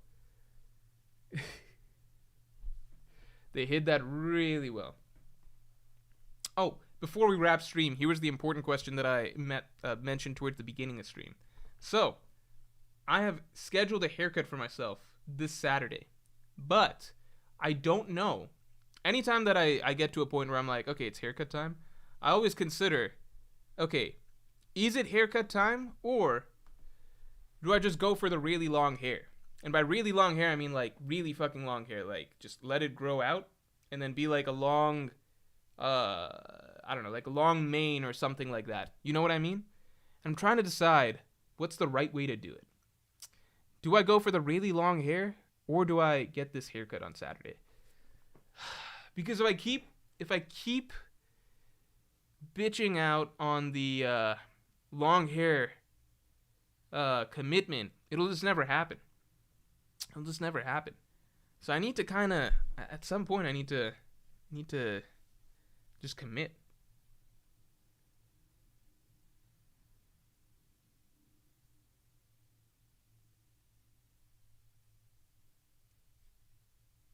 Long hair, long hair.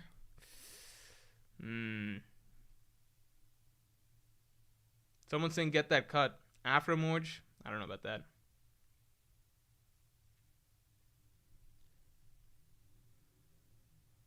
Long hair is cool. At the same time, I don't trust your guys' opinions because you guys have no stake in it, you know? For me, I have to go around looking like it. You guys just don't, it doesn't matter for you, right? Should Morj grow his hair out really long?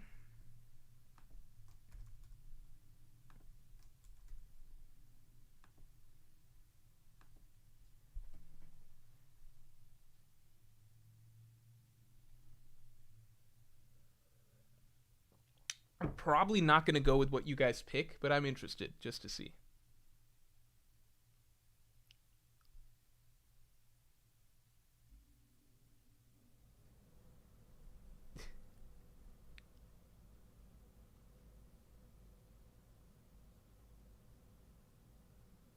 Cosmic Turtle says, Morj, you can always change your mind and cut it. That's true. Eric says, lol, don't grow. Eric actually knows, like, well, not knows me personally, like, you know, but we've talked, like, we're people that know each other, right? So I trust his opinion more. JP said, thanks for being a member. If you grow your hair out, I'll grow mine. The thing is, I don't care if you grow your hair out because I literally don't even know if you're actually doing it. Yes is winning, but not by a huge margin. Not by a huge margin. Not cutting your hair is a Bible reference. I don't know if I could pull off the long hair look, though. I don't know if I could pull off the long hair look. Because the type of look I'm thinking is basically like, I'm just going to look up man long hair.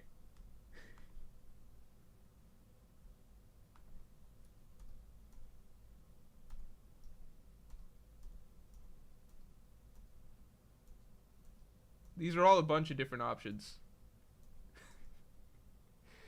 There's too many different options. I don't know which one I'm actually thinking. I don't know. I guess I'm thinking more like a... It should be more like a main. You know what I mean? Like a main. Like it just goes back. JWP says as long as it doesn't go lower than the shoulders. I don't know how long it would take for it to go lower than the shoulders. Because, like, just growing out this much takes forever. Narration says long hair is pretty inconvenient, honestly, regardless of how it looks. Is it inconvenient? I'm not thinking, like, crazy long hair, like, as long as women grow it. Just thinking somewhat long. Eric says, if you have long hair, you need the beard. Is that true? I don't know. I mean, I can always grow the beard. Growing the beard is easy. Norman says, no, you look like a caveman. They're trolling. Morj needs to get on that Sephiroth cut. Yeah, but that stuff I feel like it only looks good in anime to a certain degree. Cigar Verk says, did you see Arthur's OP live action thread and Volume 106 trailer? I saw the Volume 106 trailer. It looks really cool. I like it a lot. The One Piece live action thread is I think, okay, so Arthur, Library of Ohara, did get to go and see some of the One Piece live action, for those of you who don't know what's being talked about right now. So Library of Ohara guy, he did get to go see some of it. He posted his reviews on Twitter in a thread format. I would say if you're thinking of going to read it right now, hold for a second, just because when I read it, there were some spoilers. Like things that he, in my opinion, probably shouldn't, I think things outright that he maybe shouldn't have shared, like exact things and exact order of events that happen. So it is a little, but it's nothing crazy. It's nothing crazy. So I'm just giving you the heads up, like, don't go there and then be upset that you got spoiled. So, that being said, the reviews that he gave, the thing is that Arthur has a very positive view, I think, of One Piece general additional media that comes out. So I think he had, like, I think this is just me recalling off the top of my head. So apologies, Arthur, if I'm getting your past reviews wrong. But I think from what I recall, he really, really liked, like, each One Piece film read, stuff like that. Like, I think he always tends to have, or generally, always might be the wrong word, but I think generally his opinion skews very, very positive, right? So because of that, I take this with a grain of salt, because I don't know if his opinion would necessarily reflect what my opinion might be or what other people's would be, but his opinion overall is that it's good. So that's something important to keep in mind. So the first person that's seen it, that is, I guess, part of the One Piece YouTube sphere, or whatever you want to say, they think it's good. So I think that's a good sign.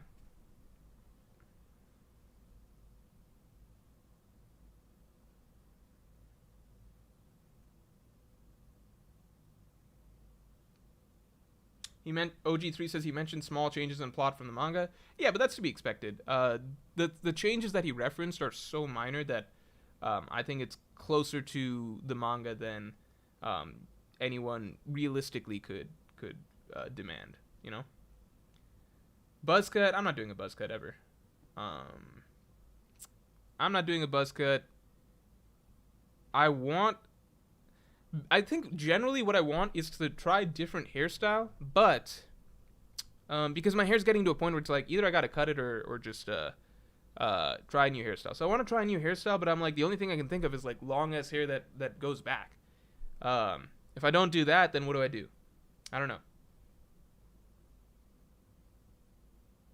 Bismuth says you can't get accurate data by just doing a poll. You need to start at different times and note the results. You're saying for when I stream? Yeah, but I've streamed enough that I feel like I know what's comfortable for me that gets enough viewers, and people are used to this time for streaming. Get a wig to try it out. Wait, let me see.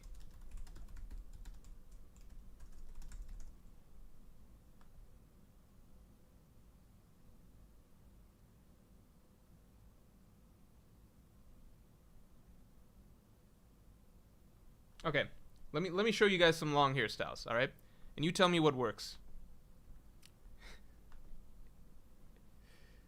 The Thorfinn, again, some stuff will only look good in anime or manga.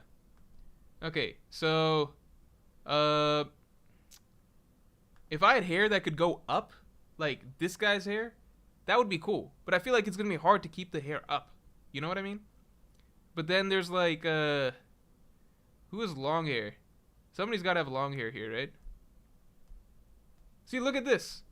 This would be cool. But imagine how hard that would be to like maintain. You know, or like keep that in that shape. You know what I mean? This I could see, but I guess you would need a beard. But I think I'd still be fine without the beard. I don't know. This look where it's tied back and you have a bun. I don't think that's. I'm not a man bun person. That's just not me.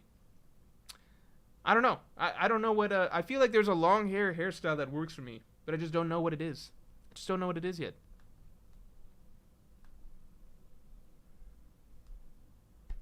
No, no man bun. Your hair is like that if you keep growing your top while cutting the sides. I guess? Yeah, I guess I could do that. But it feels like, I feel like I would need to style it with some sort of thing. And I don't want to put effort into the hair. I just want, I just want good hair automatically. That I don't have to wake up and put any certain product or anything in on.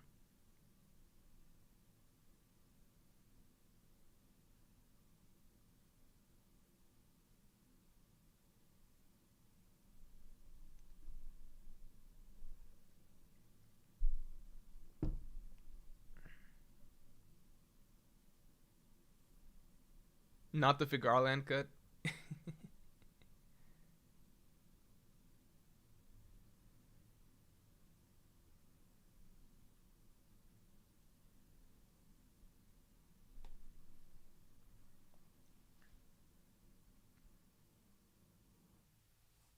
You don't need to style it if you have that Indian Arab thick hair type. Yeah, I guess so. I guess so. You know what? We're just gonna wait for Saturday and see what happens.